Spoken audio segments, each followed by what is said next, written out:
ইব্রাহিম আলাইহিস সালামের সুন্নাত ছিল মেহমান ছাড়া খানা খাইতেন না। একবার পর পর 3 দিন কোনো মেহমান নাই, রান্না হয় খোঁজে মেহমান পায় না, অন্য দিন একটু বিড়াল কুত্তো পায় তাকে কিছু দিয়ে খায়, এই 3 দিন কিচ্ছু নাই। উক্ত হয় মেহমান খুঁজে পায় না আর খায় না, এই করতে করতে একটানা 3 দিন 12 3 তিরিকে 9 অক্ত চলে গেছে, এখন ক্লান্ত হয়ে গেছে। আরো 2 দিন উনার নামে মেহমান বরাদ্দ নাই। বরাদ্দ হয় কোন জায়গা থেকে? জোরে কান্না কোথ থেকে? আসমান থেকে বরাদ্দ হয়। সেই আসমান থেকে আরো 3 দিন মেহমান বরাদ্দ নাই। ওদিকে ইব্রাহিম আলাইহিস সালাম সুন্নত ঠিক রাখছে, ক্লান্ত হয়ে গেছে। সূরা জারিয়াতের মধ্যে আসছে আল্লাহ তাআলা জিবরাইলকে সাথে দিয়া আরো 9 জন ফেরেশতা দিয়া মোট 10 জন ফেরেশতাদের একটা টিম সুন্দর সুদর্শন হ্যান্ডসাম সুন্নতি যুবক বানাইয়া পাঠাই দিয়েছে, যাও আমার ইব্রাহিম রে খানা খায় আসো। এই 10 জন মেহমান আয়েশা জিবরাইল দল নেতা আয়েশা সালাম দিয়েছে, আসসালামু আলাইকুম ইয়া খলিল আল্লাহ ফিল বাইত। ইব্রাহিম খলিল আপনি বাড়ি আছেন? ক্বালা লাব্বাইক ওয়া মান আনতুম। জি বাড়ি আছে, আপনারা কারা? সালামের উত্তর দিয়ে বলতে নাহনু জুয়ুফুকা, আমরা আপনার মেহমান। খুশিতে বাগ বাগ, মেহমান পাইছে, 3 দিন পরে খানা খাবে, নিয়ে রিসিপশনে বসাইয়া যাইয়া ঘরে যে খাবার আছে সে খাবারে জাতীয় মেহমানদের দেওয়া যাবে না। দেখতে বড় পাগড়িওয়ালা, নুরানি চেহারা, কালো মিসমিচে দাড়ি, বেয়াজুস সিয়াব, 10 জনের গায়ে সাদা ফকফকে দারুণ কাপড়। আমাদের এলাকায় যদি সৌদির মেহমান এই জাতীয় আসে, আমরা তাদের কি সাধারণ খানা খাইতে দিতে পারবো নাকি? উত্তম খানা ব্যবস্থা করব। বসাইয়া দৌড়ে যায় গোয়াল ঘরের থেকে বাছুর তাৎক্ষণিক একটা জবই দিয়ে ধম করে টাইম দিয়ে সিলিয়ে আস্ত বাছুর স্ত্রীর কাছে দিয়েছে, তাড়াতাড়ি যে কোনো কৌশলে ভুনা করে ফেলো, মেহমান নিয়ে খানা খাওয়া, আজকে মেহমান পাইছি। মাশাআল্লাহ, বাছুর একটা ভুনা করে সুন্দর, আরবের ভিতরে উত্তম যে মেহমানদারির পদ্ধতি, এখনো পর্যন্ত আস্ত দুম্বা, আস্ত ছাগল, আস্ত ভেড়া এগুলো তারা ভুনা করে দেয়। এটা খুব আলিশান মেহমানদারি, যেমন মেহমান সেরকম মেহমানদারি নিয়ে সামনে পেশ করছে। বসছে সুফরাতিন কেরামিন বারারা, সম্মানিত একটা দস্তারখানের ভিতর দিয়ে 11 জন গোল হয়ে বসছে। ইব্রাহিম আলাইহিস সালামের দায়িত্ব ছিল মেহমানদারি দেওয়া, যেরকম মেহমান সেরকম মেহমানদারি দেওয়া। আর মেহমান খাবে কে খাবে না সেটা মেহমানের ব্যাপার। তো মেহমানরা ওনারা খাওয়ানোর জন্য বাছুরের উপরে হাত দেয়, গোশের উপরে হাত দেয়, মুখের কাছে হাত নেয়, আসলে গোস্ত ছেড়ে না। ওদিকে ওনার পাইতে উনি খাইয়ে মোটামুটি পেট পিরায় ঘুরিয়ে ফেলাইছে। এর মধ্যে ঘরের থেকে হযরত সারা আলাইহিস সালাতু ওয়াস সালাম আম্মাজি উনি বলতেছেন, ইয়া খলিল আল্লাহ ইন্নাকা তাকুলু ওয়া হুম লা ইয়াকুলুন। আল্লাহ তারা, আপনি লক্ষ্য করছেন মেহমানরা কিন্তু খাচ্ছে না, আপনি তো খাইয়ে সাবাল করে নিয়ে যাচ্ছেন। উনি চোখ তুলে দেখে যে সত্যি মেহমানদের পাশে গোস্ত ছেড়েই নেই। এখন উনি চমকা খেয়ে গেছেন। মানান্তুম, কি ব্যাপার, আপনারা কারা? লিমা লা তাকুলুন, কেন খাচ্ছেন না? এটা কি আপনাদের রুচিসম্মত না? তো জিবরিল আলাইহিস সালাম দল নেতা উনি বলতেছেন, নাহনু মালাইকাতুল্লাহ, জোরে কোন সুবহানাল্লাহ, আমরা আল্লাহর ফেরেশতা, ইন্না লা নাকুলু ওয়া লা নাশরাবু, আমরা খাইও না, আমরা পানও করি না, আমরা আল্লাহর মেহমান, আমরা আল্লাহর পক্ষ থেকে আসছি, আমরা ফেরেশতা 10 জন। আর জিবরাইল ওয়া হাদা মিকাইল ওয়া কুল্লু হাউলাই মালাইকাতুল্লাহ, আমি জিবরাইল, এই যে মিকাইল, আর সব কয়জনই ফেরেশতা। কন্না সুবহানাল্লাহ। এইটা তাহলে আপনারা এই অভিনয় কেন করবেন আমি মেহমান ছাড়া খাই না? কয় যে আরো 2 দিন আপনার নামে মেহমান বরাদ্দ নাই। এই 2 দিন 5 দিন হয়ে গেলে আপনার কষ্ট হবে। আপনার সুন্নতটাকে আল্লাহ খুব পছন্দ করেছে, আপনাকে খানা খাওয়ানোর জন্য আল্লাহ তাআলাই আমাদেরকে দিয়ে অভিনয় করাইছেন। জোরে কন্না সুবহানাল্লাহ। গল্প শুনছি, সুন্দরবনে হরিণীর পেটের মধ্যে ডেকে উঠলেও বাঘ মনে করে কয়েক কিলোমিটার দূরে, মনে করে যে বাঘের আওয়াজ। তো আকাশে মেঘও আল্লাহর রহমত। তো চুনা খা হি খুদা খা হাত চুনি, মে দেহাদি জাদ মুরাদে মুত্তাকি। আমি এক জিনিসের মধ্যে মঙ্গল মনে করি, আল্লাহ পাক তার বিপরীত জিনিসের মধ্যে মঙ্গল মনে করেন। আমি যেটার ভিতরে খায়ের ও বরকত মঙ্গল মনে করি, সেটার ভিতরে মঙ্গল নাও থাকতে পারে, কিন্তু আল্লাহ পাক যেটাকে মঙ্গল জেনে করেন সেটা অবশ্যই মানব জাতির মঙ্গল। হয়তোবা এই হালকা বৃষ্টি আমার আপনার জন্য বিরক্তির কারণ হচ্ছে। কেউ কেউ বলে মাহফিল যদি ভালোই হবে তাহলে ওকে সবার সময় বৃষ্টি হয় নাকি, এরকম কেউ অভিযোগ করতে হলে আসে না? নাই আছে।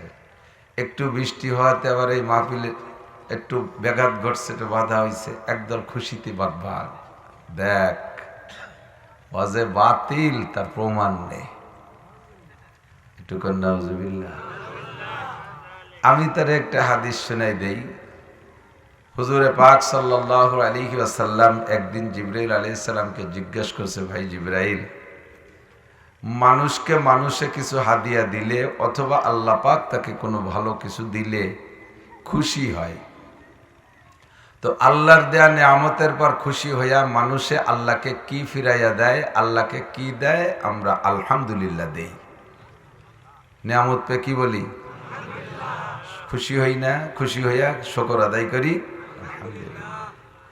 মানুষে মানুষকে কিছু দিলে আগে প্রশংসা করি আল্লাহর, আলহামদুলিল্লাহ, আপনাকে অনেক ধন্যবাদ। চেহারার ভিতরে একটা হাসি হাসি খুশি খুশি ভাব প্রকাশ পায়। তো আল্লাহ পাক মানুষের কোনো আচরণে কোনো আমলে যদি খুশি হয়, তো আল্লাহ মানুষকে কি দেয়? তো জিবরিল আলাইহিস সালাম বললেন, এক নম্বরে কোরআনের ওয়াদা, লা ইন শাকারতুম লা আযীদান্নাকুম। বান্দা যদি আল্লাহ পাকের নিয়ামতে, আল্লাহ পাক যদি বান্দার আমলে আখলাকে আচরণে খুশি হয়, এ খুশি হইয়া শুকর আদায় করবে। তো বান্দা আল্লাহ পাক এই শুকরের বিনিময়ে তাকে কি দেয়? কয়, কোনো এক ব্যক্তির আমলে যদি আল্লাহ তাআলা খুশি হয়, তাহলে ওই ব্যক্তির ওসিলায় ওই এলাকা জুড়ে আল্লাহ তাআলা বৃষ্টি দান করে। ওই ব্যক্তির ওসিলায় ওই এলাকায় আল্লাহ তাআলা বৃষ্টি দেয়। তাহলে যদি বোঝা যায় যে এই সময় অসময়, এটার নাম তো অসময়, ডিসেম্বর মাস, শীতকাল, অগ্রহায়ণ মাস শেষের দিকে যাইতেছে, এ সময় আমরা স্বাভাবিকভাবে আবহাওয়াকে অনুকূল জানি, বৃষ্টি না হওয়ারই মাস। তো এই মুহূর্তে বৃষ্টি হলো, নিশ্চয়ই এই এলাকার কাহারও কোনো আচরণ, কাজ, আমলকে আল্লাহ তাআলা পছন্দ করেছে, ভালোবেসেছে, তার ওসিলায় আল্লাহ তাআলা রহমতের বৃষ্টি দান করেছে। বলবেন যে রহমতের বৃষ্টি তো মোটা সোটা বড় বৃষ্টি না হলে রহমত হয় কি করে? কট্টুক বৃষ্টির মধ্যে রহমতে তো আমি আপনি জানি না। ফাইন্নাকা লা তাদরি ফি আইয়ি লুকমাতিন বারাকা, হাদিসে আসছে খাবার সুন্নাত কি? শুনতেছেন তো সবাই, মুখস্থ রাখেন। কিন্তু একসাথে দুই কাজ করলে তো হবে না। একদিকে ওয়াজ শুনবেন আর একদিকে ফুটফুট করে বাদাম খাবেন। বাদাম খাওয়া বন্ধ না হলে তো হবে না কাজ। আমি আপনাদের মেহমান, আপনারা বাড়িওয়ালা মেজবান, আপনারা খাবেন আর আমি বক বক করতে থাকবো, হবে না। আমার ওখানটা দেন, আমিও খাই, আপনারা খান, বাকি চোখে খাই।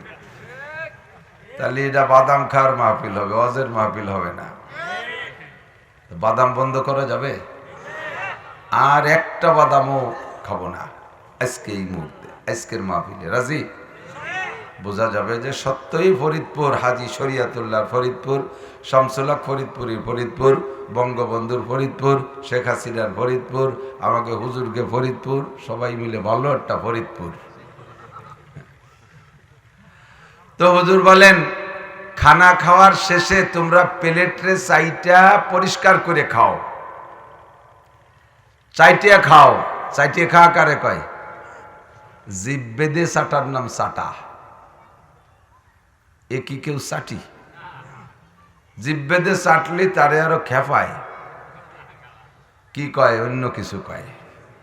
আমাদের বঙ্গবন্ধু শেখ মুজিবুর রহমান সাহেব মরহুম, উনি প্রধানমন্ত্রী হওয়ার পরে শুনেছি বিদেশি এক বড় মিটিংয়ে গেছে। মিটিংয়ে এই প্রেসিডেন্ট প্রধানমন্ত্রীদের মিটিং।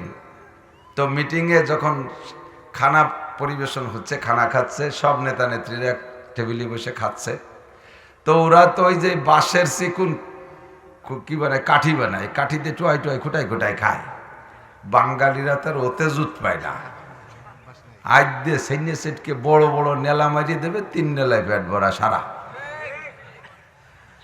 তো উনি ওইভাবে হাত দিয়েও খাইছে, চামচ দিয়েও খাইছে। অবশেষে গ্রাম পাবলিকের ছেলে তো গোস্ত, হাড্ডিওয়ালা গোস্ত হচ্ছে, যদি গোস্তরে কামলাই কুমড়োয় না খাওয়া যায় তাহলে কি গোশের স্বাদ হয়? উনি আর এক কান ধরিয়া কামলাই কুমড়োয় বেশ খাইছে, আর ওরা পিরাই ওই বাওয়ার দিয়ে খোটাই খোটাই টুটুরি খাইছে। তো ওনার ওই হাড় খাওয়া দেখে ওরা খেপাচ্ছে, মানে সরাসরি তো বলতে পারেন একজন প্রধানমন্ত্রী, এবং সবে মাত্র যুদ্ধে বিজয়ী প্রধানমন্ত্রী, তার একটা ওয়েট তো আলাদা। তো বলতেছে, বঙ্গবন্ধু আপনার দেশের কুকুরে চতুষ্পদ জন্তু কুকুর এ কেমন খায়, এরা এর খাওয়ার নিয়ম কি, মানে ওই আর খায় কুত্তে, সেই জন্য ওনারা হিট দিয়েছে যে কুকুরে কেমন খায়। তো উনি বলতেছেন যে আমার দেশের কুকুরে পরিষ্কার করে খায় না, আদাবি দিয়ে খায়। তার মানে ওরাও তো এরকম খাইছে। আর ওরা তো বামার দিয়ে খাইছে, কয় আমার দেশে কুকুরে খায় আদাবি দিয়ে, সাফ করে খায় না, আর বান্দরে খায় বাওয়ার দিয়ে। ওরা মাথা নিচে হয়ে গেছে, ওরে বঙ্গবন্ধু কুনা কাটি মার দিছে। জিব্বেদে চাইটা নবীও খাইতেন প্লেট। হুজুর বলতেন যে এই চাইটে খাও, ফাইন্নাকা লা তাদরি ফি আইয়ি লুকমাতিন বারাকা, তুমি জানো না এই প্লেটের ভিতরে আইটা বা ছোট্ট একটু খুদির ভাত ওই কুনায় রয়েছে, ওর মধ্যে কি বরকত রয়েছে এটা তুমি জানো না। এটা তুমি ভালো করে পরিষ্কার করে খাও। আল্লাহ এখন কয় যে 1.5 সালের ভাত খালাম তাতে ভ্যাট বললো না, আর একটা খুদির ভাতের মধ্যে বরকত। কি কয় মৌলবীরা বুঝিনি, নিজেরাও বোঝে না, না বোঝে তার ঠিক নেই। আরে বেটা বরকতই তো বোঝো না। বরকত কি? তুমি যে 1.5 কেজি চাউলের ভাত খেয়েছো, ওর ভিতরে এমন জীবাণু, এমন পয়জন, এমন জার্ম থাকতে পারে যাতে তোমার 1.5 কেজি ভাতকে বদহজম করে দেবে। লাস্টে একটা খুদির ভাত রয়েছে, ওইটাকে তুমি আঙ্গুল দিয়ে এমন করে টান দিয়ে এনে জিভে যখন চাটা দিবা, আল্লাহ পাক ওই ছোট্ট একটা খুদের ভাতের ভিতরে পুরো 1.5 কেজি ভাতের হজমি শক্তি রেখে দিয়েছে। একটা ভাত খুদের ভাত খাইলে তোমার 1.5 কেজি চাউলের ভাত হজম হবে। 1 কেজি গোশত খাইছো তা হজম হবে। আর ওই খুদির ভাতটাকে অবজ্ঞা করে রেখে পানিতে ধুয়ে আমি ঢেলে দিলে, বাহিরে ফেলে দিলে, আর ওই সেই ঔষধটা আর শক্তিটা আর সেই হজমি শক্তিটা তোমার পেটে না যাওয়ার কারণে জার্মার জীবাণুতে তোমার ডায়রি কলেরা কবর পর্যন্ত পৌঁছাই দিতে পারে। ফাইন্নাকা লা তাদরি ফি আইয়ি লুকমাতিন বারাকা, তুমি জানো না কোন লুকমার মধ্যে বরকত রয়েছে। এসে গেলে আর একটু বলি খানার সুন্নতের সাথে, এদিক প্লেটে খাবার নেবেন, মাঝখান দিয়ে খাবেন না। ডিশ থেকে বল থেকে খানা তুলবেন চামচ দিয়া, ডিশের মাঝখানে চামচ ঢুকাইয়া আপনি ভাত তুলবেন না, এক সাইড দিয়ে তুলবেন। ফাইন্নাকা, হুজুর বলেন, লা তাগমিস ইয়াদাকা ফি ওয়াসতিত তাআম, তুমি তোমার খাদ্যের মাঝখানে হাত ঢুকাবা না, বলের মাঝখানে হাত ঢুকাইয়া খাবার তুলবা না, তরকারির মাঝখানে চামচ ঢুকাইয়া খাবার তুলবা না, তরকারি তুলবা না, এক পাশ দিয়ে তুলবা। ফাইন্নাল বারাকাতা তানজিলু ফি ওয়াসতিত তাআম, কারণ আসমান থেকে বরকত নাজিল হয় বলের মাঝখানে। আগেই যদি বরকত তুলে নাও, বাহিরে থেকে গেল বেবরকত। কাজেই বরকত মাঝখানে থাক, তুমি সাইড দেখতে থাকো, আসমান থেকে বরকত আসতে থাকবে। এক বল ভাত 5 জন 10 জনও খেয়ে সারতে পারবে না। গত 2 দিন 3 দিন আগে আমাকে একজন বলতেছে, আমার পানের বড় যে কাজ করে 4 জন, 4 জনে 2 কেজি চাউলের ভাত রান্না করে দেই, 5 মিনিটের মধ্যে সাপ। 4 জনে 2 শেষ চালির ভাত খাইবে লাগে। মসজিদে তবলিগ ওলারা আইছে, 16 জন মানুষ আইছে, আমি ওই আন্দাজ করে রান্না করতে চাইছি 8 কেজি। পরে বাড়ির থেকে বললো না, ওনরা অত ভাত খাইতে পারবে না, আমাকে যে 4 কেজি চাউলের ভাত রান্না করাইছে 16 জনের জন্য। 4 কেজি চাউলের ভাত রান্না করে মসজিদে দিছি, আমার মনে হয় 2 কেজি চাউলের ভাত ফিরে চলে আসছে। একজনও বুড়ো না, একজনও বুড়ো না, সব তাগলা তাগলা 16 জন জোয়ান আসছে তবলিগে। 16 জন জোয়ানে 2 কেজি চাউলের ভাত খাইলো, বরকতর মধ্যে নাজিল হইছে কি হয় নাই? সুন্নতি তরিকায় খাইছে, দস্তারখানে বিছাই খাইছে। দস্তারখান বরকতের বিছানা, দস্তারখান বিছাইলে বরকত আসে। সুন্নতি তরিকায় বসছে, সুন্নতি নিয়মে খানা খাইছে। 2 কেজি চাউলের ভাত 16 জনে খাইছে। আর যেই 4 জনে 2 কেজি চাউলের ভাত খায়, ওর একটাও বিসমিল্লাহর দাঁড় না, কাঁসাও খোলে নাই, পুলো বারোইয়ে কাঁসা দিয়ে বসে গেছে। ওর মধ্যে ফেরেশতা বরকত নিয়ে ঢুকতে সুযোগই পায় না। বড় বৃষ্টির মধ্যে বরকত না গুড়ি গুড়ি বৃষ্টির মধ্যে বরকত আমি আপনি জানি না, কে জানে? তো চুনা খাগি খুদা কা হাচুনি মিদেহাদি জাদ মুরাদে মুত্তাকি। আমি একটার মধ্যে মঙ্গল মনে করি, আমার আল্লাহ অন্য কিছুর মধ্যে কল্যাণ মনে করে। আল্লাহ পাক যেটা কল্যাণ মনে করে তাতে আমরা একমত থাকবো। কথা বলুন ঠিক কি ঠিক না? হামচু ইসমাইল কে পেশে সারবে নে পেশে খান্দা, হামচু ইসমাইল কে পেশে সারবে নে। ইসমাইল আলাইহিস সালাতু ওয়াস সালামের মতো খুশি খুশি তরবারির সামনে গলা পেতে দিতে হবে। আল্লাহ বৃষ্টি দিয়ে খুশি থাকলে খুশি, রৌদ্র দিয়ে খুশি থাকলে আমি খুশি। কথা বলেন? আমার অখুশিতে কিছু আসে যায়? ফাআলুল লিমা ইউরিদ, যা খুশি তা করেন আমার আল্লাহ। আর আলা কুল্লি শাইইন কাদির, যা খুশি তা করতে পারেন তাও আমার। জোর হলো না? প্রেসিডেন্ট পারে, প্রধানমন্ত্রী পারে, জাতিসংঘের মহাসচিব ইচ্ছা মতো কিছু করতে পারে। এত বড় ক্ষমতাধর উপজেলা চেয়ারম্যান ইচ্ছা মতো উপজেলার মধ্যে কিছু করতে পারে। জাতীয় ধর্মের বিরোধী যদি কোনো কথা বলে উপজেলা চেয়ারম্যান এদেশের আপামর জনতা যার যা কিছু আছে তাই নিয়ে ওনার বিরুদ্ধে নামবে কি নামবে না? এত বড় ক্ষমতাধর আওয়ামী লীগ প্রধানমন্ত্রী বাংলাদেশে একটা আন্তর্জাতিক বিমানবন্দর বানানোর জন্য ইচ্ছা মতো কোন জায়গা থেকে যা জমি অধিগ্রহণ করতে পারছে না। যে জায়গা প্রস্তাব দিচ্ছে সে জায়গার মানুষ বাদ দিয়ে দিচ্ছে, নিষেধ করতেছে, মানতেছে না। এমন করে আজও পর্যন্ত এয়ারপোর্ট তৈরি করতে পারলেন না। বোঝা যায় এই ক্ষমতা মানুষের নাই, যাহা খুশি তা করার ক্ষমতা আমার আল্লাহ। বৃষ্টিতে আপনার একটু শুকর আদায় করতে হবে, বলেন আলহামদুলিল্লাহ। আল্লাহ বৃষ্টি দিয়েছে, খুশি না বেজার? আলহামদুলিল্লাহ। তাহলে এই বৃষ্টির মধ্যে কোনো না কোনো বরকত আছে, এটা আপনি সময় মতো পাবেন ইনশাআল্লাহ। কোন ব্যক্তির উপরে খুশি হইয়া, মাহফিলের উপরে খুশি হইয়া, মাদ্রাসার উপরে খুশি হইয়া আল্লাহ রহমতের বৃষ্টি দান করেছে। আবার পড়ি আলহামদুলিল্লাহ। নবী বললেন, জিবরাইল, আল্লাহ যদি ওই লোকটার উপরে আরো বেশি খুশি হয়, প্রথম খুশিতে তো বৃষ্টি দেয়, এর চেয়ে বেশি যদি খুশি হয়ে যায় তাহলে কি দেয়? জিবরাইল বললেন, আল্লাহ পাক তখন ওই লোকটারে একটা কন্যা সন্তান দান করে। কন্যা, সুবহানাল্লাহ। মাইয়ে হলি খুশি হই না বেজার হই? কয় যে হুজুর টের তো পান না, পরপর 7টা হলি বসতেন।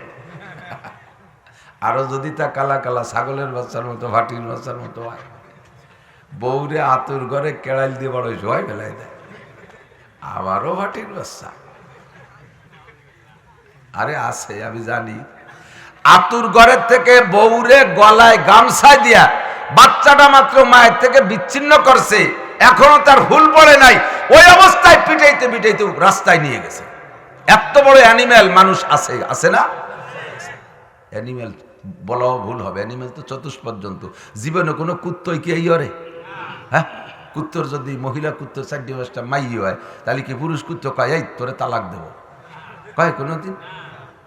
কুত্তও কয় না, শিয়ালও কয় না, কুত্তও কয় না, গরুও কয় না, কোনো পশু কয় না। এটা মাত্র একমাত্র মানব পশুতে বলে। কথা বলেন ঠিক ঠিক না?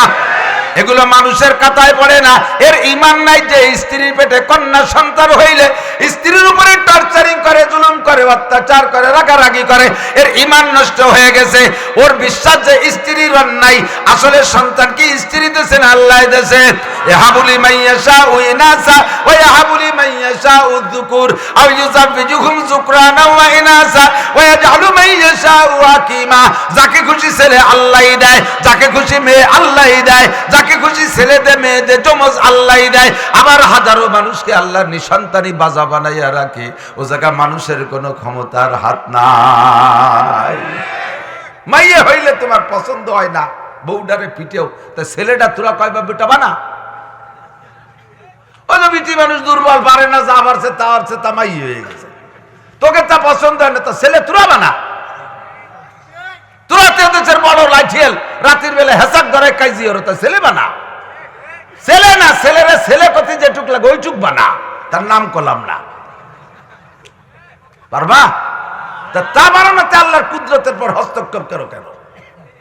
ঈমান নষ্ট হয়ে যাবে। কথা বলেন ঠিক? আল্লাহ পাক রব্বুল আলামিন যাহা ফয়সালা করেছে তাহাই করো। তারপর শুকর থাকো, বলি আলহামদুলিল্লাহ।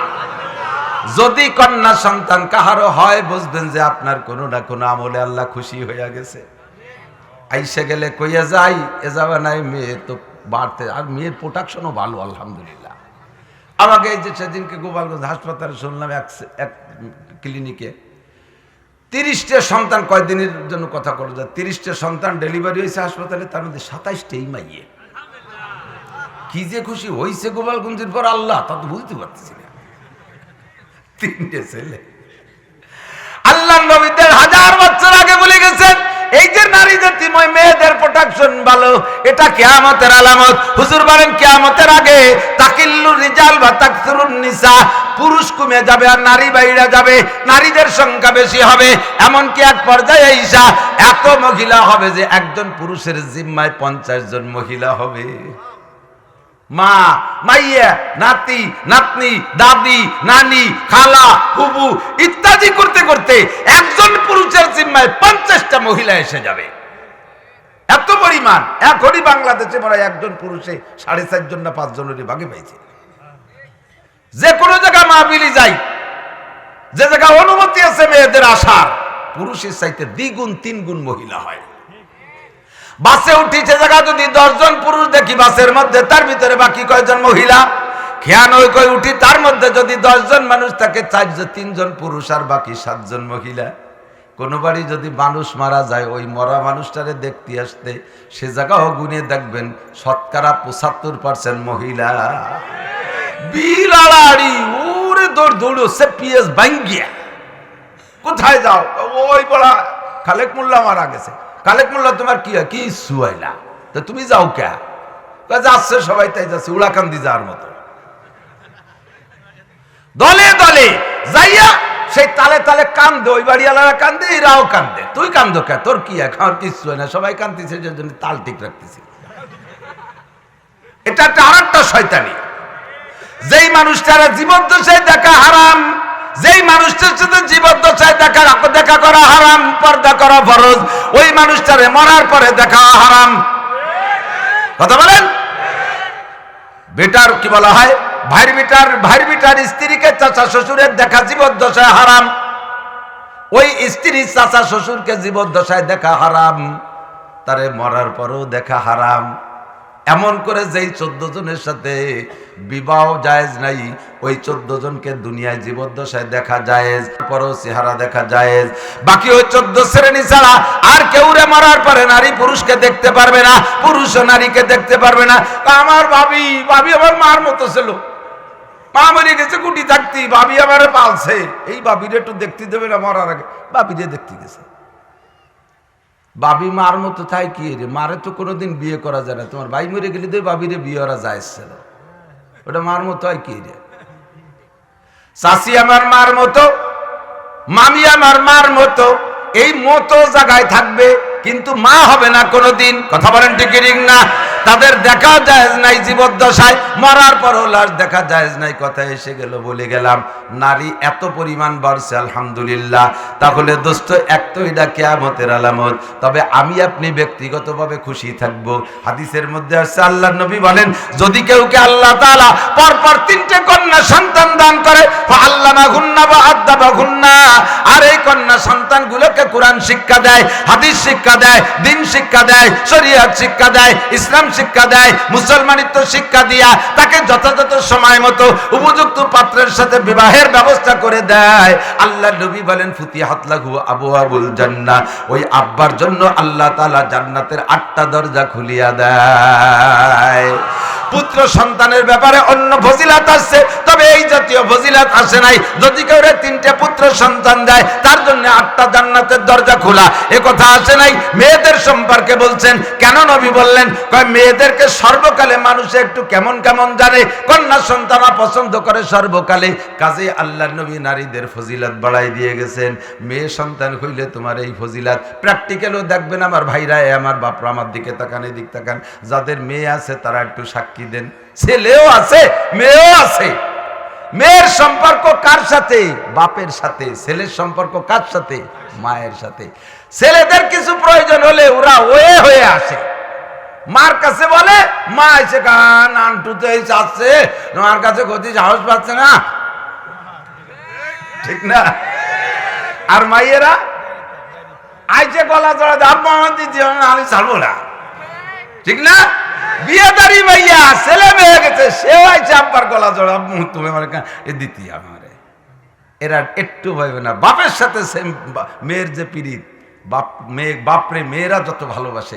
আপনি বাড়ি যাই এই ওয়াকালে ছেলে আছে তাগলা তাগলা ফাঁসটা, কারণ বসত চাষির সাথে একটু গ্যাঞ্জাম বাদায় দুটি সর দিয়ে দেন, ছেলেরা এসে গলা ধাক্কাতি ধাক্কাতি ব্যাটিং বুড়িয়ে, বাবা তুমি তবলিগে যাও, যাও বোঝো না সোজো না কিছু, এই আমরা এত বড় ছেলে মেলে সামনে তুমি আমার মারে মারছো, গান ধাক্কায় বের করে দেবে। আর মেয়েরা এসে ওর মারে রাখো, তুই যাও কে আমার আব্বার সাথে গ্যাঞ্জামতি, তুমি কি জন্য যাও, বুড়ো মানুষে খালি কষ্ট দিতি, তুমি খেদমত করতে পারো না আমাকে কলা।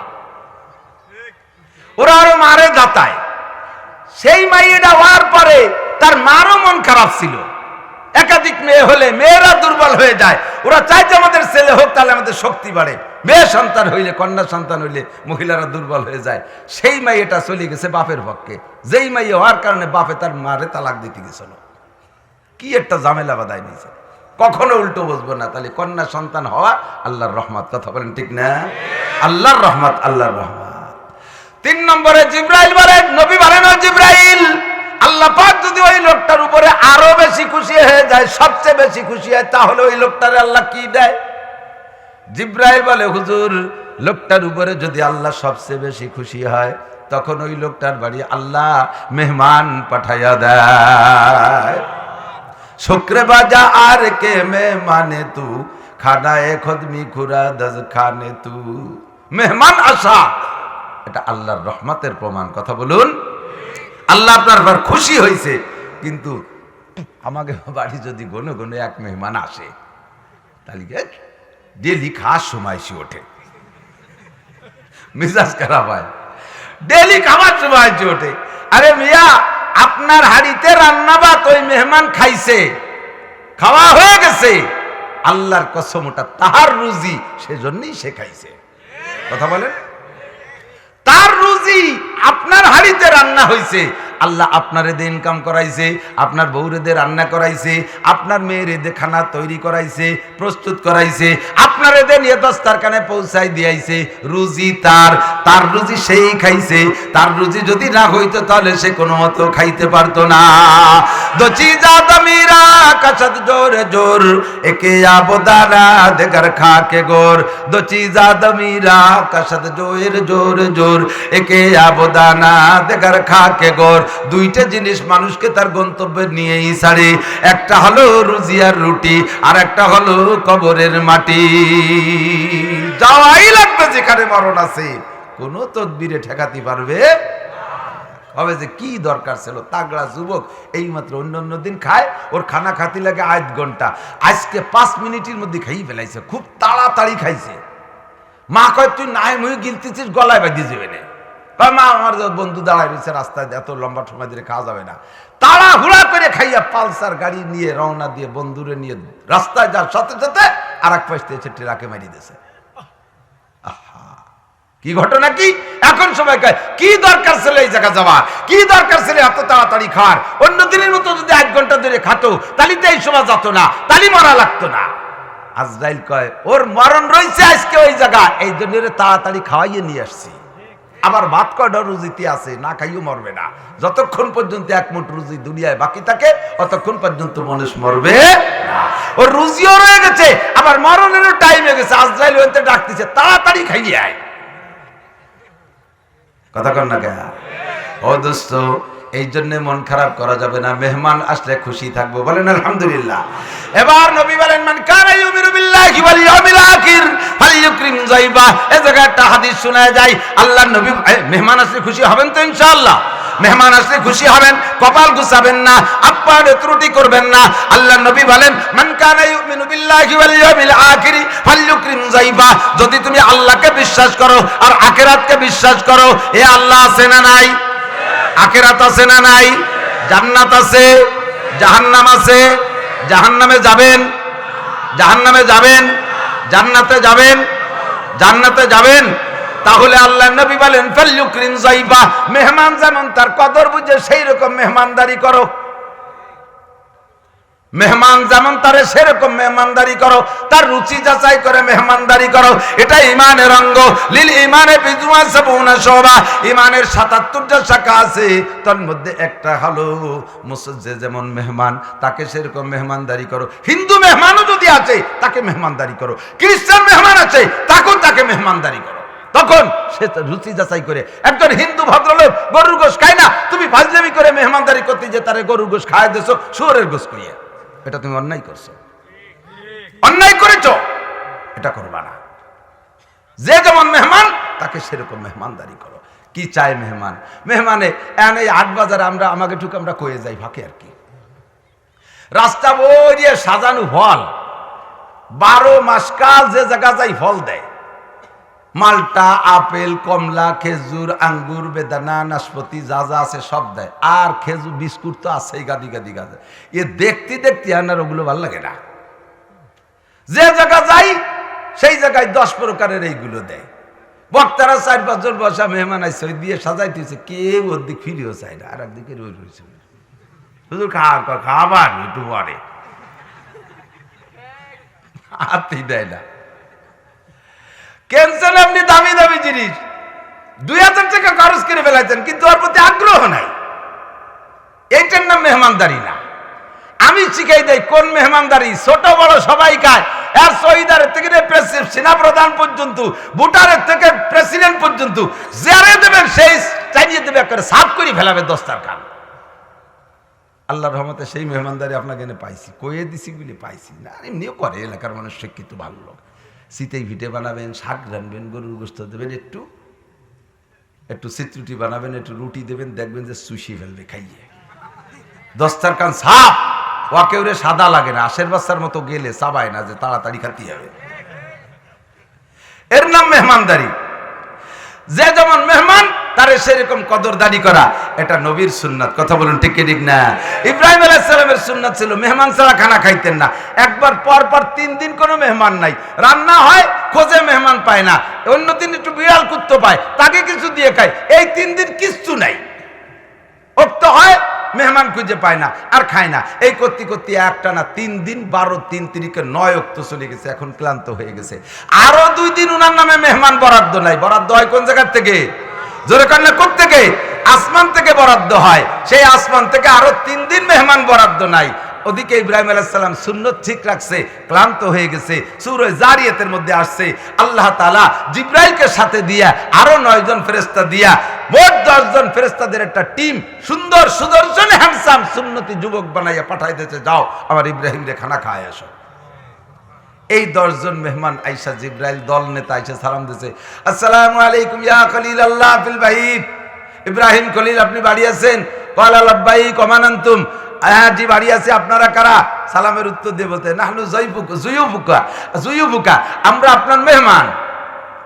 খুশিতে বাগ বাগ, মেহমান পাইছে, 3 দিন পরে খানা খাবে। নিয়ে রিসিপশনে বসাইয়া যাইয়া ঘরে যে খাবার আছে সে খাবারে জাতীয় মেহমানদের দেওয়া যাবে না। দেখতে বড় পাগড়িওয়ালা, নুরানি চেহারা, কালো মিসমিচে দাড়ি, সাদিদু বেয়াজিস সিয়াব, 10 জনের গায়ে সাদা ফকফকে দারুণ কাপড়। আমাদের এলাকায় যদি সৌদির মেহমান এই জাতীয় আসে, আমরা তাদের কি সাধারণ খানা খাইতে দিতে পারবো নাকি? উত্তম খানা ব্যবস্থা করব। বসাইয়া দৌড়ে যায় গোয়াল ঘরের থেকে বাছুর, তাৎক্ষণিক একটা জবই দিয়ে ধম করে টাইম দিয়ে সিলিয়ে আস্ত বাছুর স্ত্রীর কাছে দিয়েছে, তাড়াতাড়ি যে কোনো কৌশলে ভুনা করে ফেলো, মেহমান নিয়ে খানা খাওয়া, আজকে মেহমান পাইছি। মাশাআল্লাহ, বাছুর একটা ভুনা করে সুন্দর, আরবের ভিতরে উত্তম যে মেহমানদারি পদ্ধতি, এখনো পর্যন্ত আস্ত দুম্বা, আস্ত ছাগল, আস্ত ভেড়া এগুলো তারা ভুনা করে দেয়। এটা খুব আলিশান মেহমানদারি। যেমন মেহমান সেরকম মেহমানদারি নিয়ে সামনে পেশ করছে। বসছে সুফরাতিন কেরামিন বারারা, সম্মানিত একটা দস্তারখানার ভিতরে দিয়ে 11 জন গোল হয়ে বসছে। ইব্রাহিম আলাইহিস সালামের দায়িত্ব ছিল মেহমানদারি দেওয়া, যেরকম মেহমান সেরকম মেহমানদারি দেওয়া। আর মেহমান খাবে কে খাবে না সেটা মেহমানের ব্যাপার। তো মেহমানরা ওনারা খাওয়ানোর জন্য বাছুরের উপরে হাত দেয়, গোশের উপরে হাত দেয়, মুখের কাছে হাত নেয়, আসলে গোস্ত ছেড়ে না। ওদিকে ওনার পাইতে উনি খাইয়ে মোটামুটি পেট পিরায় ঘুরিয়ে ফেলাইছে। এর মধ্যে ঘরের থেকে হযরত সারা আলাইহিস সালাতু ওয়াস সালাম আম্মাজি উনি বলতেছেন, ইয়া খলিলাল্লাহ ইন্নাকা তাকুলু ওয়া হুম লা ইয়াকুলুন। আল্লাহ তারা, আপনি লক্ষ্য করছেন মেহমানরা কিন্তু খাচ্ছে না, আপনি তো খাইয়ে সাবাল করে নিয়ে যাচ্ছেন। উনি চোখ তুলে দেখে যে সত্যি মেহমানদের পাশে গোস্ত ছেড়েই নেই। এখন উনি চমকা খেয়ে গেছেন। মানান্তুম, কি ব্যাপার, আপনারা কারা? লিমা লা তাকুলুন, কেন খাচ্ছেন না? এটা কি আপনাদের রুচিসম্মত না? তো জিবরিল আলাইহিস সালাম দল নেতা উনি বলতেছেন নাহনু মালাইকাতুল্লাহ, জোরে কোন সুবহানাল্লাহ, আমরা আল্লাহর ফেরেশতা, ইন্না লা নাকুলু ওয়া লা নাশরাবু, আমরা খাইও না, আমরা পানও করি না, আমরা আল্লাহর মেহমান, আমরা আল্লাহর পক্ষ থেকে আসছি, আমরা ফেরেশতা 10 জন, আর জিবরাইল ওয়া হাদা মিকাইল ওয়া কুল্লু হাউলাই মালাইকাতুল্লাহ, আমি জিবরাইল, এই যে মিকাইল, আর সব কয়জনই ফেরেশতা, কোন সুবহানাল্লাহ। তাহলে আপনারা এই অভিনয় কেন করবেন আমি মেহমান ছাড়া খাই না? কয় যে আরো 2 দিন আপনার নামে মেহমান বরাদ্দ নাই, এই 2 দিন 5 দিন হয়ে গেলে আপনার কষ্ট হবে, আপনার সুন্নতটাকে আল্লাহ খুব পছন্দ করেছে, আপনাকে খানা খাওয়ানোর জন্য আল্লাহ তাআলাই আমাদেরকে দিয়ে অভিনয় করাইছেন, জোরে কন্না সুবহানাল্লাহ। মান কানা ইউমিনু বিল্লাহি ওয়াল ইয়াউমিল আখির ফালইউকরিম যায়ফা। আরেকটা কথা বলে ওয়াজের দিকে যাব ইনশাআল্লাহ, সেটা হলো এই ইব্রাহিম আলাইহিস সালামের মেহমানদারির সুন্নতের অভ্যাস এমন থাকার কারণে জিবরিল আলাইহিস সালাম ওনার মরণের আগ দিয়ে আয়েশা বলতেছে, ইয়া ইব্রাহিম আতামুতাম তাহিয়া, এ ভাইয়া দিক তাকাও, যুবক আমার দিক তাকাও। একমাত্র নবী রাসূলদেরকেই আল্লাহ তাআলা মরণের আগে জানতে চান, জিজ্ঞাসা করেন তুমি কি আরো দুনিয়ায় অনেকদিন থাকতে চাও নাকি মরার জন্য প্রস্তুত আছো? এছাড়া আর কেউ কি আল্লাহ তাআলা এই প্রস্তাব মরণের আগে দেয়? তোমার আমারে দেবে? তোমাকে বলবে যে তুমি আর কতদিন গাঁজা খাতে চাও নাকি মরতে চাও? তোমার কি গাঁজায় ফ্যাট বলছে লক্ষ্মী? এবা খাবা, বাবা খাবা না মরবা? একদিন দেখি বাসে লেহা, বিড়ি খাবি খা, মারা যাবি যা, লেখা দেখতে হবে না? তো আরো কিছুদিন বিড়ি খাবা, গাঁজা খাবা, এবা খাবা, আকাম কুকাম করবা না মরবা, এরকম কি আমার আপনার কাছে প্রস্তাব আসবে? জোরে বলেন আসবে? কখনো কখনো আমাদের হকপন্থীরাও ভুল করে ফেলে। আমরা যাদেরকে হক মনে করি, আমি নাম বলবো না গোষ্ঠীর, পিসাবুজুর এন্তেকালের পরে অন্যান্য বছর নির্দিষ্ট একই টাইমে মাহফিল হয়, এই বছর মাহফিল 2-3 দিন আগায় নিয়ে আসছে আল্লাহ।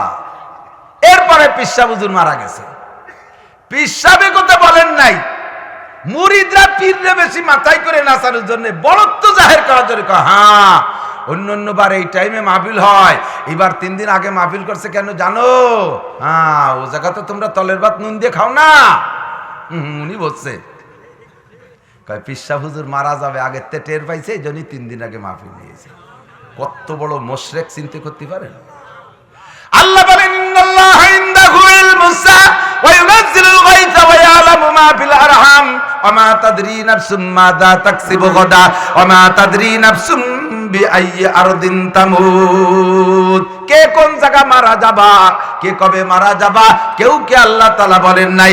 আমার নবীর চাইতে বড় নবী দুনিয়া আসে নাই, আমার নবীর চাইতে বড় পীর দুনিয়ায় আসছে, জোরে বলেন আসছে।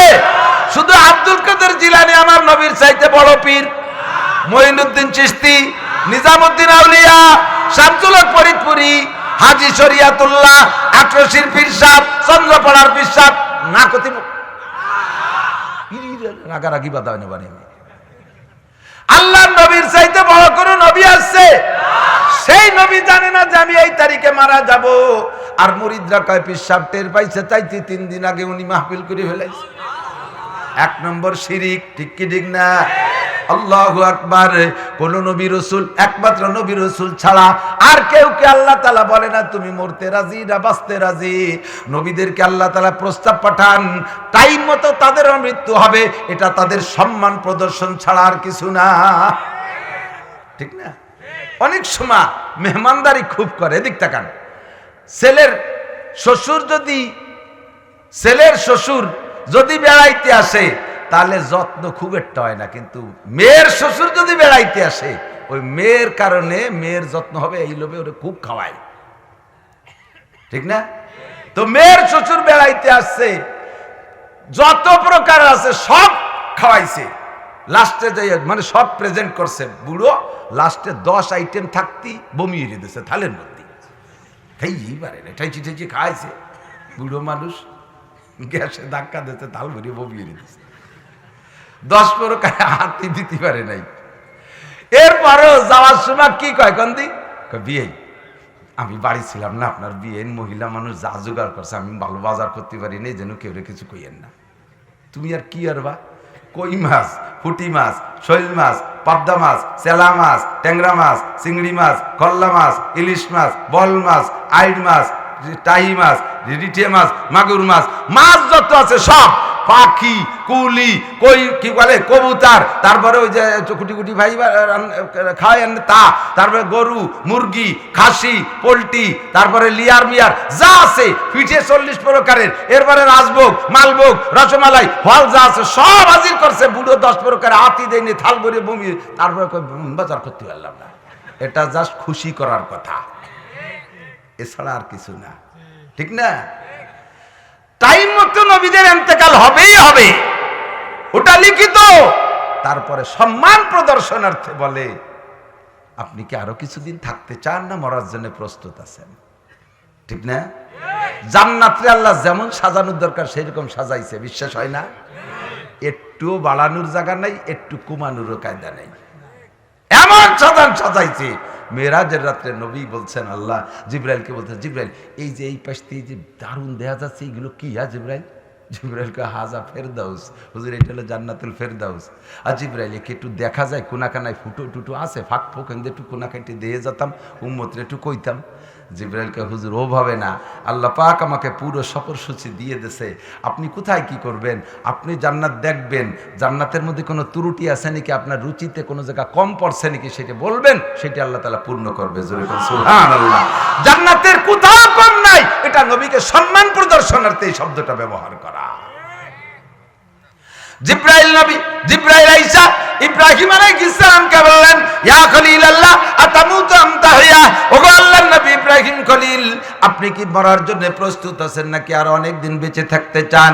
ইব্রাহিম আলাইহিস সালাম বললেন, ও জিব্রাইল, मोहब्बत में पितर बेटे को कर देते हैं कुर्बानी, ज़बीहुल्लाह का कह लेते हैं जू फर्जंद लासानी। এক আল্লাহর প্রেমে পইড়া, এক আল্লাহর প্রেমে পইড়া আগুনের ভিতরে নিক্ষিপ্ত হয়েছি, সেই আল্লাহর প্রেমে পইড়া নিজের কলিজার টুকরা সন্তান ইসমাইলকে জবাই করেছি। ওই আল্লাহর সাথে সাক্ষাৎ আর মহব্বত আর দিদারের লাভে সেই আল্লাহর সাথে জীবদ্দশায় সাক্ষাৎ হবে না মরণ ছাড়া। সন্তানের চাইতে আল্লাহকে ভালোবাসি, জীবনের চাইতে আল্লাহকে ভালোবাসি, সবকিছু চাইতে ভালোবাসি আমার সেই মাসুক আল্লাহর সাথে মরণ ছাড়া যেহেতু দেখা হবে না, কাজেই আমি মরতে জন্য প্রস্তুত আছি, আর দুনিয়ায় বেশিক্ষণ থাকতে চাই না। তবে জিব্রাইল, আমার সারা জীবনের যে চিরচরিত অভ্যাস, চিরচরিত স্বভাব আর অভ্যাস, মেহমান ছাড়া খানা খাই না। দুনিয়ায় যতদিন ছিলাম ততদিন তো মেহমান নিয়ে খাইলাম, মরণের পরে কিয়ামত পর্যন্ত আনেওয়ালা মানুষ আমার মেহমান হবে, আর মেহমানদারির যে সব এইটা আমি ইনকাম করব, এমন একটা ট্রাস্ট আর এমন একটা খানা আমি খুলে রেখে যেতে চাই। পদ্ধতি তুমি আল্লাহর কাছে জেনে এসে আমাকে শিখিয়ে দাও, আমি ওই ট্রাস্টটা খোলার পরে তুমি এনি টাইম আমাকে জানিয়ে নিবা। জিব্রাইল দৌড়ে গেলেন, রব্বুল আলামিন তোমার ইব্রাহিম স্থায়ী একটা মেহমানখানা খুলে রেখে যেতে চাই, সিস্টেম কি আল্লাহ তুমি বলো। আল্লাহ পাক বললেন, জান্নাত থেকে এক মুঠ লবণ নিয়ে যাও, আমার ইব্রাহিমের হাতের মধ্যে দাও, আমার ইব্রাহিমের হাতের মধ্যে বরকত আছে, এক মুঠ লবণ হাতের মধ্যে রগড়াইয়া পানিতে ফেলে দিতে বলো। ওই পানিতে ফেলার পরে মিকাইলকে অর্ডার করো, পানির মাধ্যমে যেন সারা দুনিয়ার মানুষের কাছে লবণ পৌঁছাইয়া দেয়। বিশ্বে প্রান্তে প্রান্তে যেখানে যেখানে সভ্য মানুষ যারা যেখান থেকে পানির ভিতরের থেকে লবণ বের করে খাবে, তারা সেখান থেকে আমার ইব্রাহিমের মেহমান হবে। আল্লাহু আকবার।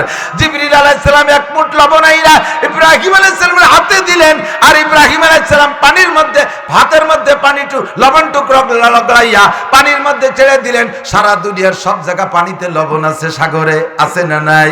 কথা বলেন আছে। আমরা যে যেখান থেকে লবণ খাই সব ইব্রাহিম আলাইহিস সালামের মেহমান।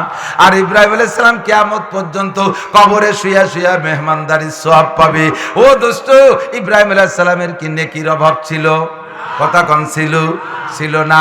আমরা যতগুলো বড় বড় সুন্নত পালন করি সমস্ত সুন্নতের নেকি ইব্রাহিম আলাইহিস সালাম পায়। নাকের লোম পরিষ্কার করা ইব্রাহিম আলাইহিস সালামের সুন্নাত, আমরা নাক পরিষ্কার করি সওয়াব পাই ইব্রাহিম আলাইহিস সালাম। আমরা খাতনা নেই, খাতনা নিয়ে ইব্রাহিম আলাইহিস সালামের সুন্নাত। মুসলমানি খাতনা নিলে নেকি পাই ইব্রাহিম আলাইহিস সালাম। তবে মুসলমানি উপলক্ষে যে 3 দিন ঢোল পিটেন, এই দিয়ে আবার ওনার কাছে যায় না।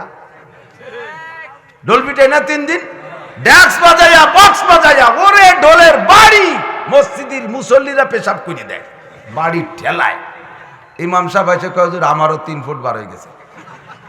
এই আকাম আবার তোমাকে কয়বার বেটার আমল নামায় জমা। ওটুক ইব্রাহিম আলাইহিস সালামের কাছে যায় না সাবধান। আমরা মসকাটি ইব্রাহিম আলাইহিস সালামের সুন্নাত, আমরা চুলের ভিতরে ইব্রাহিম আলাইহিস সালামের সুন্নাত, মেসাক করি ইব্রাহিম আলাইহিস সালামের সুন্নাত, ডিলাকুলুক ব্যবহার করি ইব্রাহিম আলাইহিস সালামের সুন্নাত, বগল পরিষ্কার করি ইব্রাহিম নবীর সুন্নাত, গুপ্তাঙ্গের লোম পরিষ্কার করি ইব্রাহিম আলাইহিস সালামের সুন্নাত, দস্তারখান বিছে খানা খাই ইব্রাহিম আলাইহিস সালামের সুন্নাত। এই সুন্নাতগুলো সব পায়, মেহমানদারি করি ইব্রাহিম আলাইহিস সালামের সুন্নাত মনে করে উনি নাকি পাবে, উনি সব পাবে। আর যদি আমরা মেহমানদারি নিজেরা না করি, লবণ ছাড়া কেউ খানা খাই না, বিস্কুটের মধ্যে লবণ, পিঠার মধ্যে লবণ, আটার মধ্যে লবণ, তরকারির মধ্যে লবণ, রান্না করে খাই লবণ, কাঁচা খাই লবণ, যত পদ্ধতিতে লবণ খান সোয়াব ইব্রাহিম নবী পায়া যায়। জোহরের ফরজ নামাজ কয় রাকাত পড়ি? জোর হলো না? ওই যে ভয় পায় কেন বলে না সেরকমটাই। জোহরের ফরজ কয় রাকাত? আসলো কোন জায়গা থেকে? ইব্রাহিম আলাইহিস সালাম ইসমাইলকে জবাই করতে গিয়ে সেই জবাই থেকে যখন কি বলা হয় পরিত্রাণ পেয়েছেন, জবাই করা লাগে নাই, ইসমাইলের জান বাইচা গেছে, ইব্রাহিম আলাইহিস সালাম আবার পরীক্ষায় পাস। ওয়া ইযিবতালা ইব্রাহিম রাব্বুহু বিকালিমাতিন ফাআতাম্মাহুন্না। 30টা পরীক্ষা ইব্রাহিম আলাইহিস সালামকে আল্লাহ নিয়েছেন, প্রত্যেকটা পরীক্ষা উনি কৃতকার্য হয়েছেন। কথা বলেন ঠিক কি ঠিক না? আল্লাহ পাক রব্বুল আলামিন উনারে ঘোষণা দিয়েছেন, ও ইব্রাহিম তুমি পরীক্ষায় পাস করেছো, তোমার সন্তান জবাই করা লাগবে না, আর তোমার স্বপ্নকে বাস্তবায়ন করে দেখাইছো, তুমি গোল্ডেন এ প্লাস। যখন সন্তানও পাইছে, আবার পরীক্ষায় পাশের ঘোষণাও পাইলেন, রেজাল্ট গোল্ডেন এ প্লাস। খুশিতে উনি কি শুকর আদায় করবেন? কলা গাছ কাইটা গলায় গেন্দা ফুলির মালা দেবে? তাহলে একটু রং টং মাহাতে হবে না? ব্যায়াম পাল্টে এনে একটু নাচা গা করতে হবে। সন্তান পেয়ে গেছি, খুশিতে একটু ড্যাকসেট বাজাই দেবে না? উনি কি করলেন? সঙ্গে সঙ্গে দাঁড়ায় গেলেন 4 রাকাত শুকরানা নামাজ। 4 রাকাত শুকরানা নামাজ পড়তে দাঁড়িয়ে গেলেন, তখন বেলা গড়ে গেছে। 4 রাকাত নামাজ পড়লেন। আল্লাহ পাক রব্বুল আলামিন বলেন, ও ইব্রাহিম তোমার এই শুকরানা 4 রাকাত নামাজ আমার কাছে এত ভালো লাগছে যা বলার না। এইটাকে আমি কিয়ামত পর্যন্ত জারি রাখবো একটা বিশেষ উম্মতের মাধ্যমে। আখেরি নবী মুহাম্মদুর রাসূলুল্লাহ এবং তার উম্মতের উপরে জোহরে এই 4 রাকাত আমি ফরজ করে দেব। তুমি তো শুকরানা নফল পড়েছো, তাদের জন্য ফরজ করে দেব। তোমার কামটা, তোমার আমলটা আমার অত্যন্ত ভালো লেগেছে। কিয়ামত পর্যন্ত যত মানুষ জোহরে 4 রাকাত নামাজ ফরজ পড়বো, ইব্রাহিম খলিলুল্লাহ সওয়াব পাবে। জাতির পিতা কাকে বলে? যার প্রত্যেকটা মুসলমান মুসলিম জাতির ভিতরে রন্ধে তার কোন ক্রিয়া থেকে যায়, তার নাম জাতির পিতা। কথা বলেন ঠিক কি না? ইব্রাহিম আজকে আমরা মসজিদ বানাই, যত মসজিদ বানাই কিসা আপনারা শুনেছেন। ইব্রাহিম খলিলুল্লাহ কাবা ঘর পুনর্সংস্কার করার জন্য যেই মাল ম্যাটেরিয়ালস রেডি করেছেন, সম্পূর্ণ মাল ওখানে আগে জমা করেছেন, এরপরে বিল্ডিং গাঁথা শুরু করেছেন। বিল্ডিং গাঁথতে পুরো বিল্ডিং যখন কমপ্লিট হয়ে গেছে, পুরো বিল্ডিং কমপ্লিট হয়ে গেছে, 1 ফুট বালু বেঁচে রয়েছে। সঙ্গে সঙ্গে একটা মাসালা শুনে নেন, এদিক মসজিদের জন্য যেটা বাজেটের বরাদ্দ করছে, ওয়াকফ করছে, ওইটা মসজিদের জন্য খাস হয়ে গেছে। ওর থেকে অতিরিক্ত আর উচ্ছিষ্ট আর যেগুলো বেঁচে রয়েছে অবশিষ্ট, ওইটাকে মসজিদ সংক্রান্ত কাজে ব্যবহার করতে হবে, অন্য কোনো জায়গা ব্যবহার করা জায়েজ নাই। মসজিদের জন্য মাইক ওয়াকফ করেছেন, মসজিদের মাইক দিয়ে জানাজার এলান করা যাবে না, মসজিদের মাইক দিয়ে হারানো বিজ্ঞপ্তি দেওয়া যাবে না, মসজিদের মাইক দিয়ে সকালে সবাহি মক্তবের ডাকা যাবে না। যদি আজানের জন্য দিয়ে থাকে, ওই মসজিদের মাইক দিয়ে কাম করা যাবে না।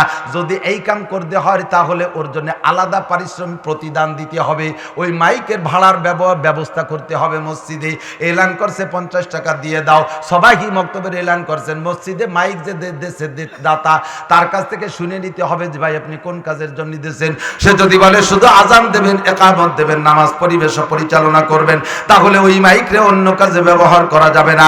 অন্য কাজে ব্যবহার করতে হলে কমিটির পরামর্শে তার থেকে একটা প্রতিদান, একটা বিনিময় নিয়ে নিতে হবে, নইলে জায়েজ নাই। মসজিদের জন্য যে মাদুর আর পাটি দিয়ে দেয়া হয়েছে বিছনা কার্পেট, এইটা পাশে কোনো জায়গা মাহফিলে নেওয়া জায়েজ নাই, কোনো বাড়ি মিলাদ মাহফিলে নেওয়া জায়েজ নাই, ঈদগাহ নিয়ে নামাজ পর্যন্ত পড়তে নেওয়া জায়েজ নাই, ওটা মসজিদের জন্য খাস ওয়াকফ হয়ে গেছে। কোন জায়গা যদি অল্প জায়গার ভিতরে মসজিদ হয়ে যায়, এরপরে জায়গার সংকুলন হয় না, মসজিদ বড় বানানো যাচ্ছে না, কারণবশত মসজিদ স্থানান্তরিত করতে হবে, ওই জায়গাটা অন্যকের কাছে অন্য কোনো কাজে ব্যবহার করা যাবে না। যদি অপকৃত জায়গা হয়ে থাকে ওইটাকে আলাদা করে সীমাবদ্ধ করে রাখতে হবে, কিয়ামত পর্যন্ত মসজিদের সম্মান দিয়ে তারে রাখতে হবে। মসজিদ এমনই একটা সম্মানী জিনিস। বুঝে আসছে মাসালা? ইব্রাহিম খলিলুল্লাহ মসজিদ বানানোর জন্য যে ম্যাটেরিয়াল জমা করেছে, 1 ফুট বালি অবশিষ্ট রয়ে গেছে, এইটুকু কাজে লাগানোর জায়গা নাই। ইব্রাহিম বললেন, আল্লাহ এই বালুটুক কোন জায়গা রাখবো? প্যাকেট করে মসজিদের কোনায় রেখে দেবো নাকি? আল্লাহ কয়, না রে ইব্রাহিম, ওইটুকু এমনি রাখার দরকার নাই, একদিন ওইটুকের যত্ন কেউ বুঝবে না, ওটু এমনিতে নষ্ট হয়ে যাইবে। ওইটুকু আমি মসজিদের অঙ্গ হিসেবে কবুল করে নিয়েছি। ওইটা হলো মসজিদের বেসন। বেসন বোঝেন তো? বীজ, ওইটা মসজিদের বীজ। ওই বীজ তুমি বুনই দাও, এইটা হলো মূল মসজিদ, আর ওই বালুটুকু হলো মসজিদের বীজ, বুনই দাও, তুমি এগুলো ছড়িয়ে দাও। আল্লাহ আমি কত দূর ছড়াবো? আল্লাহ কয়, আমার রামাইতা ইদ রামাইতা ওয়ালাকিন্নাল্লাহ রামা, ফিকে মারবা তুমি, পৌঁছাই দেব আমি। কত দূর পৌঁছাইবা আল্লাহ? আল্লাহ পাক বললেন, বিশ্বের প্রান্তে প্রান্তে কিয়ামতের আগ পর্যন্ত যেখানে মুসলমানদের বসবাস হবে, মুসলমান নামাজের জন্য একটা ইবাদতখানা মসজিদ বানানোর চেষ্টা করবে, আমি ওই জায়গা পর্যন্ত পৌঁছাই দেব। এই 1 ফুট বালিকে যাররা যাররা অনুপরমাণু বানাইয়া টুকরা টুকরা করে সারা পৃথিবীর গায়ে আল্লাহ পাক পৌঁছাই দিয়েছে। যে জায়গায় একটা দানা পড়ছে ওই মসজিদের বেসন, ওই জায়গা থেকে কিয়ামতের আগে একটা মসজিদ পয়দা হবেই হবে। হয়ে গেল কাবা ঘর, মসজিদের বীজ সারা দুনিয়ায় ছড়িয়ে পড়েছে। ও দোস্ত, ভারতের ভিতরে এমন এমন হিন্দু এলাকা জীবনে কোনদিন মুসলমানদের গন্ধ ছিল না, সে জায়গায় 2 ঘর মুসলমান যাইয়া মসজিদ বানাইতেছি। আল্লাহ জায়গা মুসলমানদের নেবেই নেবে, কারণ ইব্রাহিম আলাইহিস সালামের সেই মসজিদের বেসনও জায়গা পড়ছে। মুসলমান না গেলে মসজিদ বানাবে কি হিন্দুরা? মুসলমান না গেলে মসজিদ বানাবে কি খ্রিস্টান বুদ্ধরা? ও জায়গা মুসলমান যাবে এবং মসজিদ তৈরি হবেই হবে। ঠিক কিনা? মনিরামপুরে আছে একটা না এক এলাকায় 96 গ্রাম, ও জায়গা আলাদা আলাদা গ্রাম আছে, কিন্তু ওই এক নামে কয় 96 কয়। শুধু পাইকারি হিন্দু আর হিন্দু। আজ থেকে 10-12 বছর আগে আমি ওখানে একটা মাহফিলে গেছি, ওই হিন্দুকে মধ্যে শ্রোতা আমার যা সামনে যে শ্রোতা পেয়েছি তার ভিতরে 3/4 ভাগই হিন্দু।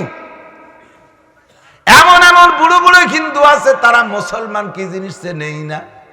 ছেলে পেলেদের কয়, তোরা একটা নাড়িয়ে দড়িয়ে নিয়ে আসতে, দেখবো নাড়িয়ে কি জিনিস। মুসলমানকে নাড়িয়ে কয়, একটা নাড়িয়ে নিয়ে আসে, দিন নাড়িয়ে কেমন একটু দেখবো, মনে হচ্ছে নাড়িয়ে মানুষ ছাড়া আর কিছু। এমন হিন্দুরই হিন্দু। সেই জায়গায় 1 গ্রামের লোকজন চলে গেছে ইন্ডিয়া। মুসলমানরা ধীরে ধীরে জায়গাগুলো কিনে বসবাস বানাইছে।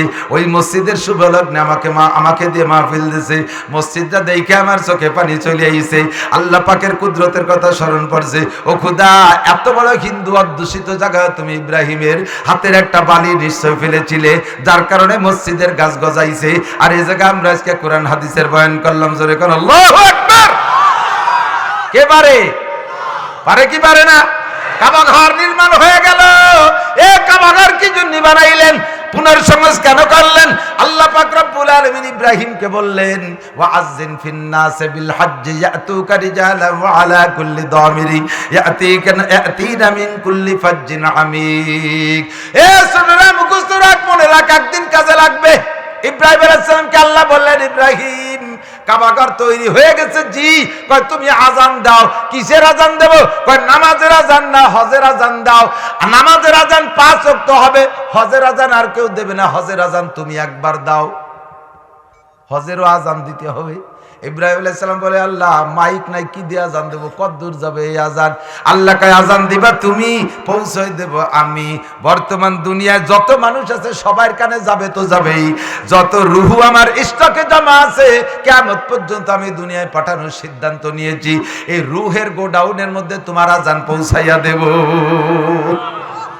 হাদিসে লেখে ইব্রাহিম আলাইহিস সালামের সেই হজের আযান দেওয়ার পরে দুনিয়ায় যারা শুনেছে প্রত্যেকের কাছে মনে হচ্ছিল আমার কাছে যারা ইব্রাহিম আলাইহিস সালাম ডাক দিচ্ছেন, আর যারা সেদিন লব্বাইক বলেছিল জীবদ্দশায় তারা হজে একবার না একবার হলেও যাবে এবং গিয়েছে তারা।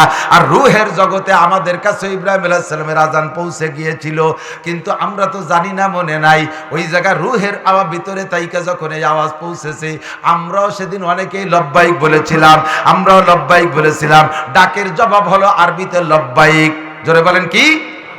একটু পড়েন, লব্বাইক আল্লাহুম্মা লব্বাইক। জান নাই তো রে বাজান, যারা গেছে দুই একজন শুনিয়ে দেন। আরাফাতের থেকে যখন মুজদালিফার দিকে রওনা দেয়, এই 1 কোটি মানুষ 300 ফিট চওড়া রাস্তা, আটা লাগে না, পড়িয়ে গেলেই মরিয়ে যাবেন, শুধু কোনো মতে টেলিয়ে টুলিয়ে সোজায় থাকতে হবে, চাকা আপনার চালানো লাগবে না, অনায়াসে গস্তি গস্তি এগোতে থাকতেন স্রোতের মতো। আর ওই জায়গা যে লব্বাইকের ডাক, হাজি শেখ হাজিকে আছে নাকি একটু ধ্যান দিয়ে মারে দুই একজন, কন্ত কিরম লাগে? মনে হয় যেন জান্নাতের মধ্যে দিয়ে হাঁটতেছি। একটু বলবেন আপনারা? এই আওয়াজের সাথে আল্লাহ যেন সবাইকে আরাফাতের থেকে মুজদালিফায় যাওয়ার তৌফিক দান করে। লব্বাইক আল্লাহুম্মা লব্বাইক, এই রকমই শোনা যায় না? লব্বাইক আল্লাহুম্মা লব্বাইক, লব্বাইক লা শারীকা লাক লব্বাইক, ইন্নাল হামদা ওয়ান নি'মাতা লাকা ওয়াল মুলক লা শারীকা লাক। কিরম লাগে? আমার মনে করছে এইভাবে জাতি পারতাম সব কয়জন। এই 2 বছর জাতি পারি না, পাগল হয়ে গেছি।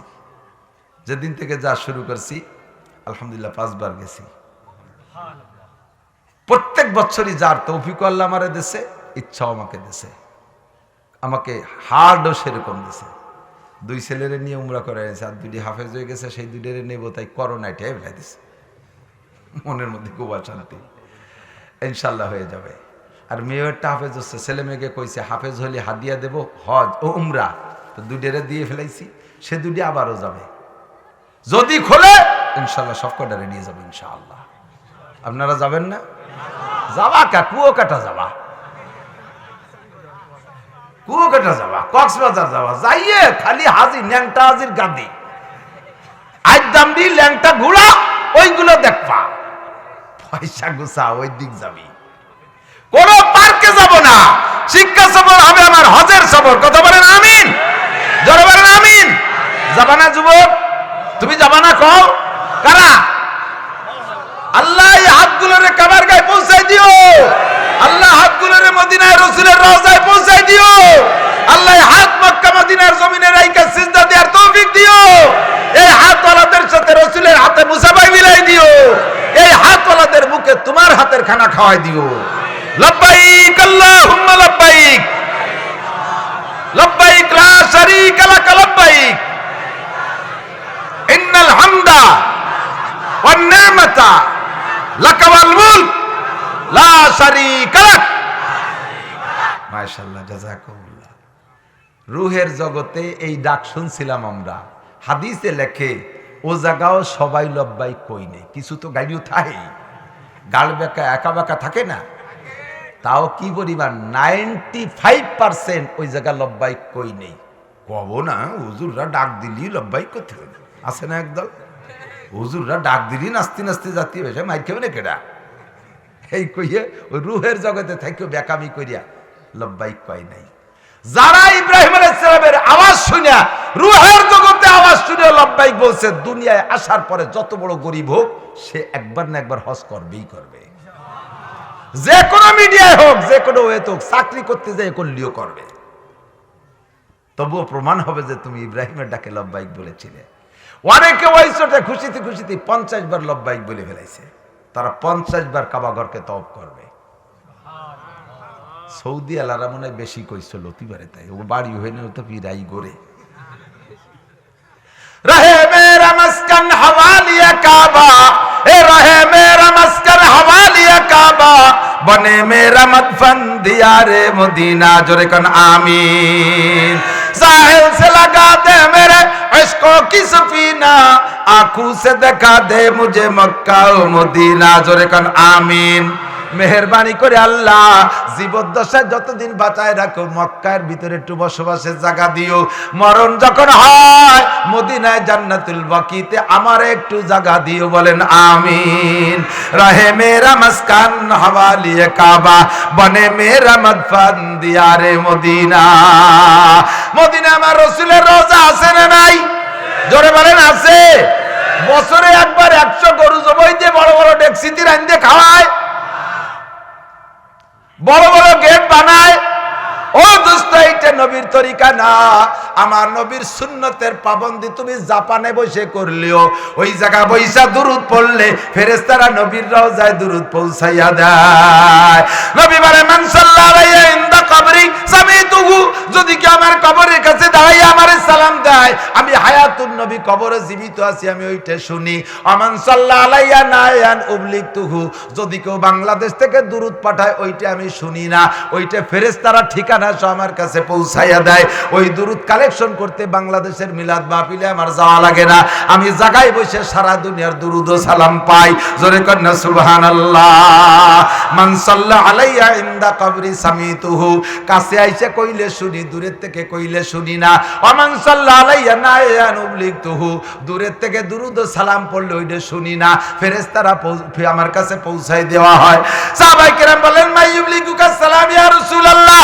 ওই জাপানের দুরূদ ও সালাম আপনার কাছে কে পৌঁছায় ফরিদপুরের দুরূদ ও সালাম আপনার কাছে কে পৌঁছায় আল্লাহর নবী বললেন ইন্না লিল্লাহি মালাইকাতান সায়াহিনা ফিল আরদে ইউবাল্লিগুনিস সালামা মিন উম্মতি লক্ষ লক্ষ পর্যটক ফেরেশতা আছে ভ্রমণ করে ওদের অন্য কোনো ডিউটি না আমার উম্মত যে যে জায়গা থেকে দুরূদ ও সালাম পড়ে ওই ফেরেশতারা ঠিকানা সহ আমার কাছে পৌঁছাইয়া দেয় আমার নবীও যেমন নবীর হাদিয়াও পৌঁছায় তেমন কথা বলেন ঠিক ঠিক না নবীর হাদিয়া কালেকশন করতে রাস্তায় রাস্তায় ড্যাক পাইতে রাখা লাগে না নবীর হাদিয়া কালেকশন করতে বড় বড় গেট বানানো লাগে না হাজারো হাজার লাইন নবীর দরবারে পৌঁছায় একটা সেকেন্ডও বিরতি নাই আমার নবীর কাছে দুরূদ যাইতে কতক্ষণ এমনি না পড়লেও এখন কোনো না কোনো জায়গা মাগরিবের নামাজ তারা দুরূদ পড়তেছে এক্ষুনি এই মুহূর্তে কোনো না কোনো জায়গা ফজরের রক্ত তারা দুরূদ পড়তেছে এই মুহূর্তে এখনই জোহরের নামাজ কোন জায়গা তারা পড়তে একটা সেকেন্ড কি নামাজ ছাড়া আছে প্রত্যেক নামাজের মধ্যে দুরূদ পড়ে অতএব আমার নবী দুরূদ অবিরাম যাইতে তালে আছে এখন কয় জায়গা নবী দুরূদ আনতে যাবে যে সেই জায়গার লোক নবীর দিয়ে দাঁড়ায় যাবে নবীকে আমি শুয়ে থাকলাম এমনি জন চলে আসে কন্যা সুবহানাল্লাহ সুবহানাল্লাহ এর এত বড় কান বাঁধি দিতে আমার হাতে বেঁধে যায় আল্লাহ তো দোস্ত আমরা এমন জাতির জাতি যেই জাতির মুরব্বীদের হাতের মধ্যে এত বড় বরকত ঠিক কি ঠিক না আওয়াজের মধ্যে বরকত তো প্রমাণ করে দেব যে আল্লাহ তাআলা আমাকে যে আওয়াজ পৌঁছে দিছিলেন আমিও রূহের জগতে থেকে লব্বাইক বলেছিলাম একটা জীবন বীমা খোলেন হজ বীমা খোলেন একটা হজ বীমা খোলেন বীমা তো আমরা আপনার খুলি জীবন বীমা নাম কি দিয়েছে জীবন বীমা ওর নাম হলো মরণ বীমা কারণ খোলার সময় পিছনে নমিনে রাখে কতক্ষণ নমিনের কি মানে যাতে আমি এই টাকা পাওয়ার উঠানোর আগে যদি মরিয়ে যাই তাহলে পিছনের ওই লোক উঠোই খাতি পারবে এই জন্যই নমিনে রাখে আর টাকাটা রাখার সময় নিয়ে যে আমি যদি অকালে মরিয়ে যাই এই ছেলে মেয়ে আমার টালটু বল্টু এরা কি রে খাবে তাই টাকা কটা তুই যাই ওরা একদিন তুই মুছে খাতি পারবে ওনার রাখার সময় নিয়ে যে টাকা কাজে লাগবে মরার পরে আসলে মরার পরেই কাজে লাগে উনিও খাই যেতে পারে না মরার পরে ওরা উঠে মুঠে খায় তাহলে এর নাম কি জীবন বীমা না মরণ বীমা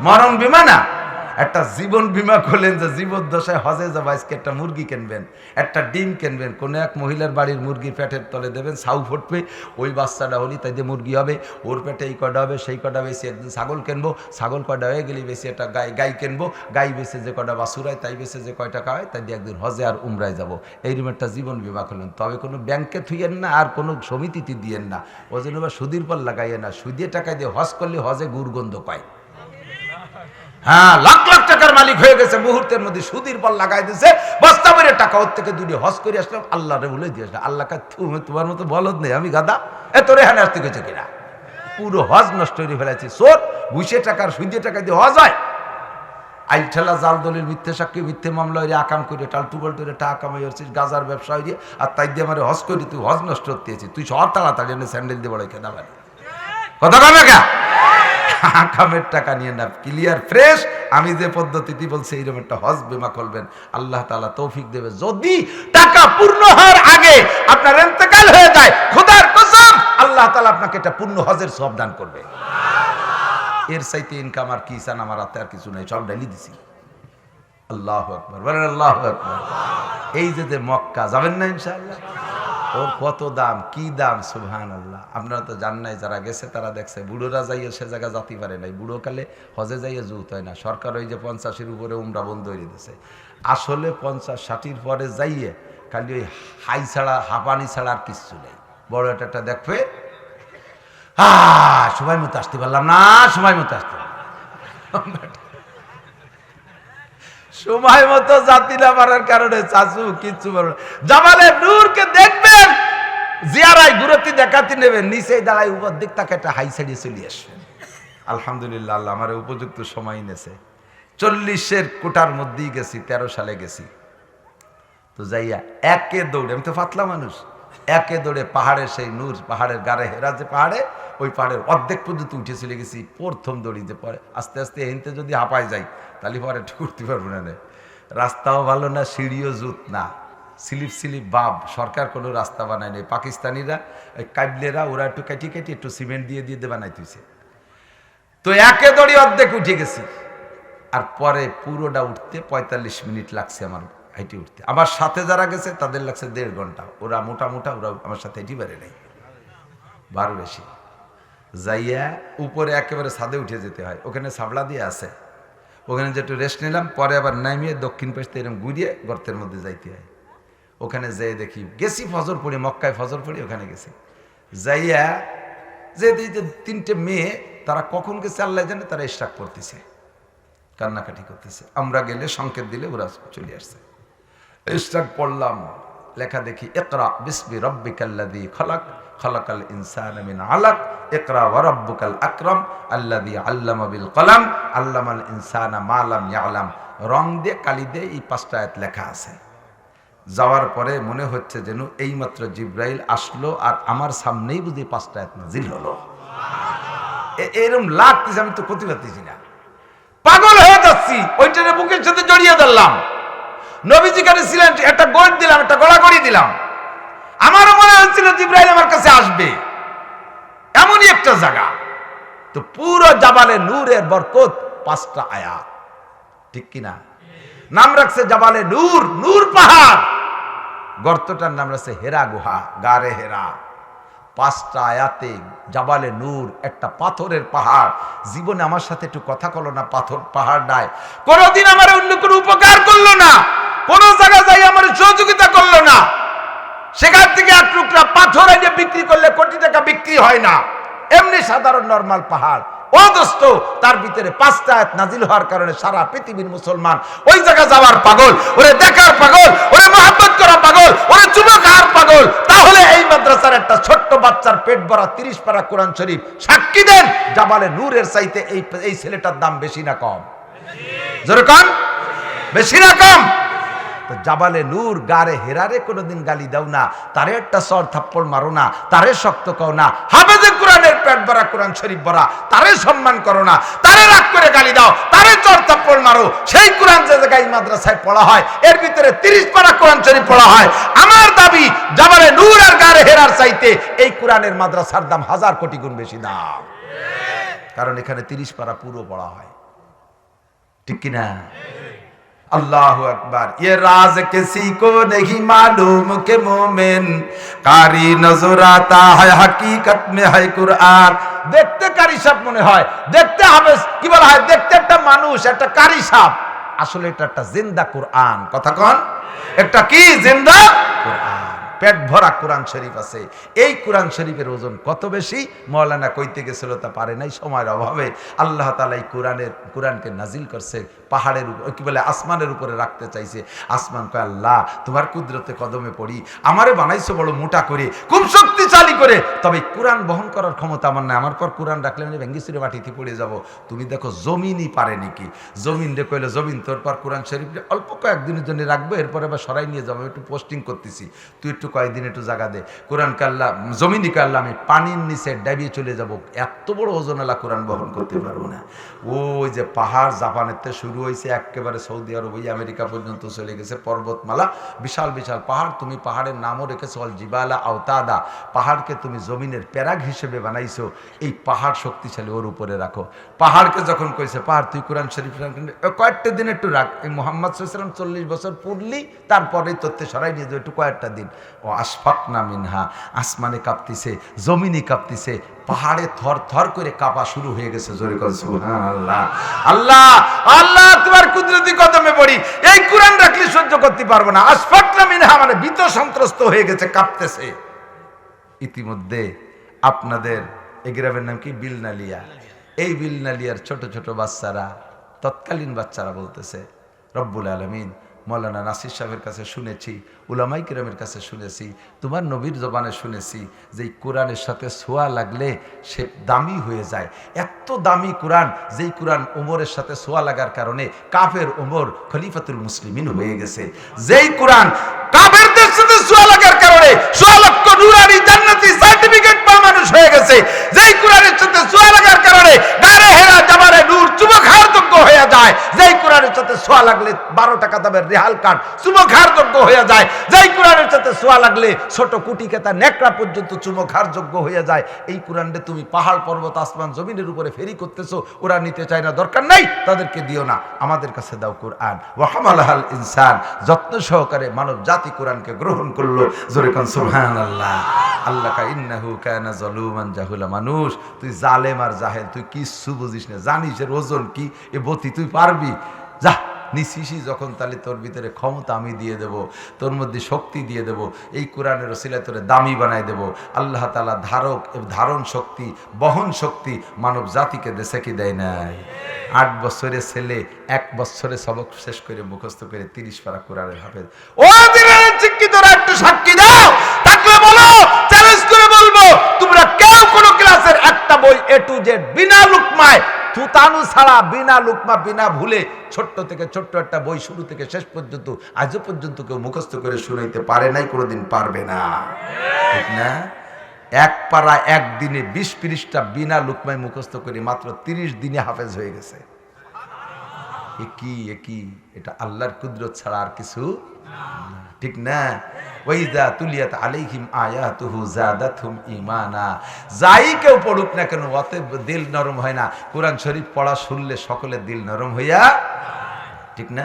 যে কেউ, আমার ওখানে আছে কয়টা নাপিত পরামানিক চুল কাটে, ওরা হিন্দু, অবিরাম কারি আব্দুল বাসেদ, তারপরে আমাদের কি আসাদ ভাই, এদের তিলাওয়াত শুনে আশ্চর্য, এক নিঃশ্বাসে এত পড়ে কিভাবে এত বড় নিঃশ্বাস হয়ে যায়। ওই হিন্দু কাটাই কোরআন শরীফ শোনে। আল্লাহু আকবার। ওয়াত্তিনি ওয়াজ-যাইতুনি ওয়া তুরি সিনিনা ওয়া হাযাল বালাদিল আমিন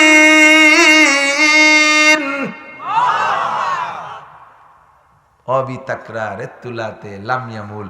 জীবন ভরে আলহামদুলিল্লাহ শুনলাম, মসজিদে ইমাম সাহেব পড়ে, কালকে থেকে শুনতে আর খারাপ লাগে?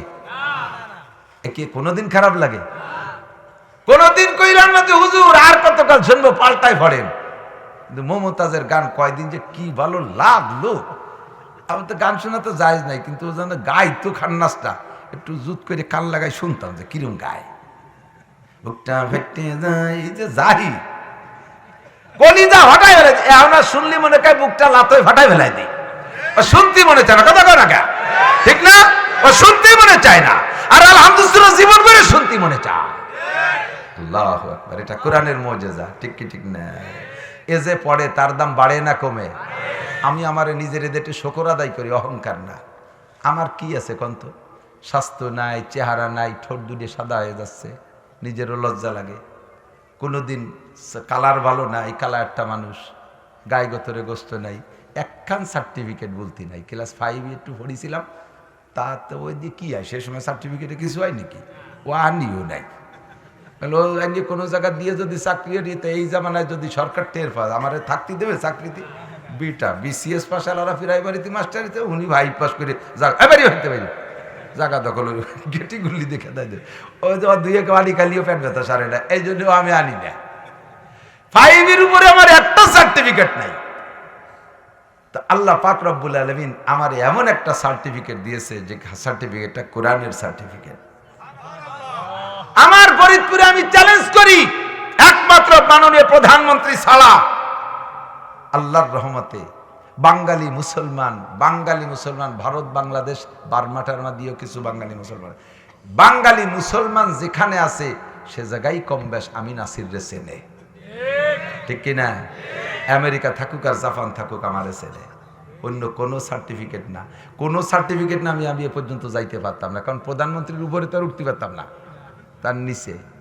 আজকে আমাদের উপজেলা চেয়ারম্যান সাহেব তাই বলতেছে যে বর্তমান ধর্মমন্ত্রীর নাম যেন কি, হুজুর কি যেন, একজন ধর্মমন্ত্রী, তার নাম উপজেলা চেয়ারম্যানও জানে না,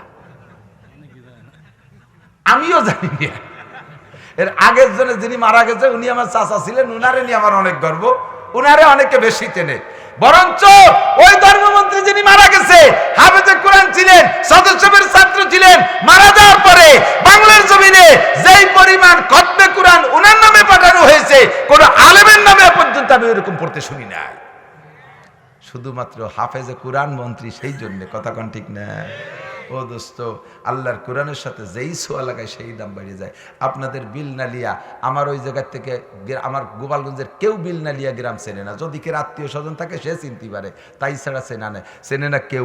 এই বিলনালিয়ারে 10 গ্রাম ওই পাশে গেলে বিলনালিয়া চেনে না, কতক্ষণ? আল্লাহু আকবার। বিলনালিয়া এমএ পাস থাকতে পারে, বিসিএস পাস থাকতে পারে, ডাক্তার থাকতে পারে, ইঞ্জিনিয়ার থাকতে পারে, চেয়ারম্যান থাকতে পারে, মন্ত্রী থাকতে পারে, এমপি থাকতে পারে, কোন কেউ বিলনালিয়ারে পরিচিত করতে পারে নাই, প্রসিদ্ধ করতে পারে নাই। আজকে সামান্য একটু কোরআনের ছোঁয়া লাগার কারণে আল্লাহর রহমতে আজকে রাতারাত এই বিলনালিয়া পূর্ব দিকে যাবে জাপান পর্যন্ত, পশ্চিম দিকে চলে যাবে আমেরিকা পর্যন্ত। আগামীকাল সকালবেলা আপনি দেখবেন, ইউটিউব সার্চ দেবেন, আমেরিকাওয়ালাদেরকে বলবো, তারা দেখবেন যে বাঙালি মুসলমান যারা আছে ইউটিউব সার্চ দিয়ে বিলনালিয়া, এই যে বারবার বলতেছে বিলনালিয়া, এই ইউটিউবে তাদেরকে পৌঁছায় দেবে, এই গ্রামে পৌঁছায় দেবে, বিশ্বের প্রান্তে প্রান্তে। কথা বলুন ঠিক কি ঠিক না? এটা কোন মিডিয়া? একমাত্র আল্লাহর কোরআন। এর সাথে ছোঁয়া লাগলে সুনামের সাথে প্রসিদ্ধ হওয়া যায়। আমি আমার নাম রে পরিচিত করার জন্য আমার এখানে কার্ডও আমি কোনোদিন করিনি। ওই যে কার্ড করে না বক্তারা, ভিজিটিং কার্ড, ও আমি কোনোদিন করিনি, কোনোদিন আর করবো না। আরো প্রত্যেক বছরে একবার সিম পাল্টাই ফেলি যাতে আমার না চিনতে পারে। এত বিরক্ত করে সিমই যে প্রত্যেক বছরে সিম পাল্টা ফেলাই দিই। আমি পরিচিত করার বিলকুল চেষ্টা করি নাই। প্রত্যেক বছর আল্লাহর রহমতে এই কোরআনের ছোঁয়া আমার গায়ে লাগার কারণে কয়েক কোটি টাকার পোস্টার আমার নামে ছাপা হয়, আমারে পরিচিত করে পরের টাকা দিয়া। চেয়ারম্যান সাহেব নিজের চিনের জন্য কি পরিমাণ পোস্টার আর ফেস্টুন করে, এমপি সাহেব নিজের পরিচিত করার জন্য নিজের টাকা দিয়ে পোস্টার আর ফেস্টুন করে, আর আমারে পরিচিত করার জন্য আমি একটা টাকাও খরচ করি না, গোপন রাখার চেষ্টা করি। তারপরে কয়েক কোটি টাকার পোস্টার বছরে আমার নামে ছাপা হয়, অন্য কোনো সার্টিফিকেটে না, একমাত্র কোরআনের সার্টিফিকেট। কথা বলেন ঠিক ঠিক না? ও শোনা কলেজের যুবক, তুইও দামি হবি, আয় আল্লাহর কোরআনের সাথে ছোঁয়া লাগা। ও কৃষক পাবলিক, আপনিও দামি হবেন, লাগান কোরআনের সাথে ছোঁয়া। আপনার সন্তানদের কোরআনের ঘরে দেন, পিছে পড়বে না, না খাইয়ে মরবে না। এর ভিতরে কয়জন বিমার উঠছেন, কয়দিন এয়ারপোর্টের ভিতরে ঢুকতে পারেন নাই, উবৈদ্যে সিলির মতো উড়িয়ে যায়, তাই একটু চিতে দেখেন। আর বছরে 50 বার পরের টাকায় দিল আমারে বিমানে ঘুরায়। এটা অন্য কোনো সার্টিফিকেট না, একমাত্র কোরআনের সার্টিফিকেট। ঠিক কি ঠিক না? লাগান এই কোরআনের সাথে সম্পর্ক। আল্লাহ পাক বলেন, ইন্না আরাদনাল আমানাতা আলাস সামাওয়াতি ওয়াল আরদি ওয়াল জিবাল ফাআবাইনা আন ইয়াহমিলনাহা ওয়া আশফাকনা মিনহা ওয়া হামালাহাল ইনসান ইন্নাহু কানা যালুমান জাহুলা। এ বান্দা, এই কোরআন এত ওজনওয়ালা, যার কাছে দিছি সে ভয় পাইছে, তোরা নিছিস, তোদের দাম আমি বাড়াই দিলাম। জোরে কোন সুবহানাল্লাহ। আমার মনে নাই এই ওয়াজ করতে করতে আপনারা এত মানুষ এসে গেছেন, আমি তো তালে তালে 8 ঘন্টা লস করে বেলাই দিছি। আমার হলো 8:30টায় ছাড়ার কথা, তার 9টা বেজে গেছে। কি ব্যাপার?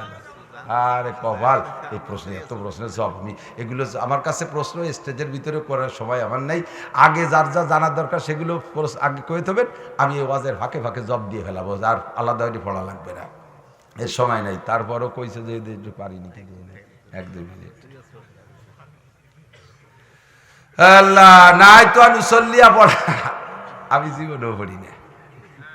1 নম্বর প্রশ্নের জবাব, আমি আরবিতে যত নিয়ত আছে না সব নিয়তরে পাল্টাইয়া আলাদা আরবিতে নিয়ত লিখে দিতে পারি। আল্লাহ পাক আমারে তৌফিক দিয়েছে, আমি আরবির পর মাহের, কিন্তু নাওয়াইতুয়ান পড়ি না কোনোদিন, পড়া লাগে না। মনে মুখে কোনো নিয়তি বলা, নিয়ত হলো মনের সংকল্প, নিয়ত হলো মনের সংকল্প। আপনি মুখে বললেন, ঈশার সময় মুখে মুখে বললেন আল্লাহ জোহরের 4 রাকাত ফরজ নামাজ পড়তেছি, নাওয়াইতুয়ান সাল্লাল্লাহু তাআলা আরবা রাকাতি সালাতি জোহরে ফরদুল্লাহ তাআলা মুতাওয়াজ্জিহান ইলা জিহাতিল কাবাতি শরীফাতি ইক্তদাইতে বেজাইলে ইমাম কইয়া দাঁড়াই গেছে, পড়তেছেন ঈশার নামাজ, মনেও রয়েছে ঈশা, মুখী কইছেন জোহর, কোনক্ত হবে ঈশাই হবে, কোনক্ত হবে ঈশাই হবে, মুখে জোহর কইছেন তাতে কি হবে, পড়তেছেন ঈশা, বাড়িতে ইরাদা করিয়েছেন ঈশা পড়তি, এই মনের সংকল্পই নিয়ে তো না হয়তো কিচ্ছু না। ইল্লাল্লাহর জিকির, ইল্লাল্লাহর জিকির আমি করি না, সরমনের পিসাবকরা করে, তারা বলে, আমি ইল্লাল্লাহর জিকির করি না, আমি পাই নেই বলে করি না। মহিলাদের মসজিদে যাওয়া নিষেধ, একেবারে পরিষ্কার হাদিস, মহিলারা মসজিদে যাওয়ার চাইতে ঘরে বসে নামাজ পড়লে 5 গুণ বেশি সওয়াব হবে। নামাজে সূরা ফাতিহার পরে আস্তে আমিন বলা, আমিন আমিন আস্তে বলাও যায়, জোরে বলাও যায়, যদি কয় যে জোরেই বলতে হবে তাহলে আস্তেই বলতে হবে, আস্তে বললেও নামাজ হবে, জোরে বললেও নামাজ হবে। তো আস্তে আর জোরে নিয়ে যখন ফেতনা বাঁধায়, এটার নাম ফেতনা না, মারামারি হয় না, আর আল ফেতনা তো আসাদ্দু মিনাল কতল, ফেতনা করা মানুষ হত্যার চাইতে বেশি জঘন্য, কাজেই আস্তে বলাই উত্তম জোরে বলার চাইতে, কারণ জোরে বলতে গেলে ফেতনা হয়, আর ফেতনা হলো মানুষ হত্যার চাইতে জঘন্য, এই জন্য আস্তে বলা উত্তম। 2 নম্বর কথা হলো হাদিস আছে, ইজা মান কানা কি বলা হয়, ইজা ক্বালাল ইমামু গায়রিল মাগদুবি আলাইহিম ওয়ালাদ দাল্লিন ফাকুলু আমিন, ইমাম যখন ওয়ালাদ দাল্লিন বলে ছেড়ে দেয় তখন তোমরা আমিন বলবা।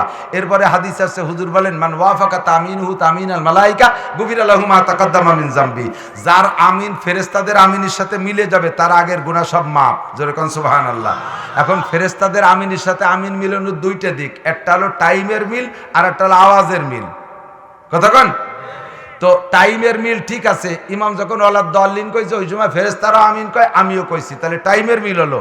এবার ফেরেশতারা কি আমিন জোরে কইছে না আস্তে কইছে? জোরে কইলে তো আমি শুনতাম, কোনটা জোরে কইছে না আস্তে কইছে? আস্তেই কইছে, তাহলে আমিও যদি আস্তে কই তাহলে ফেরেশতার সাথে মিলে গেল, আর ফেরেশতারা আস্তে কওয়ার কারণে আমি শুনি নাই, আর আমি জোরে কওয়ার কারণে ফেরেশতারা শুনলো, তাহলে গড় মিল বেঁধে গেল না? তাহলে পুরো মিল হলো না। আর পুরো মিলের জন্য টাইম আর শব্দে একসাথে মিল হয়ে যাবে যদি আস্তে কন, কথা ঠিক আছে? আগেই বলে নিছি, জোরে বললেও দোষ নাই, আস্তে বললেও দোষ নাই, কিন্তু যে জায়গা জোরে বললে অন্য মানুষের ডিস্টার্ব হয় ওই জায়গা আস্তে বলাই উত্তম, ঠিক আছে না? আপনারা কি কয় বলবো বাধ্য হুজুর আসছে তো, আমরা এই মাদ্রাসার বিপক্ষে কেউ আছি? আছেন? ছোটরা শুরু করছে, মুরব্বী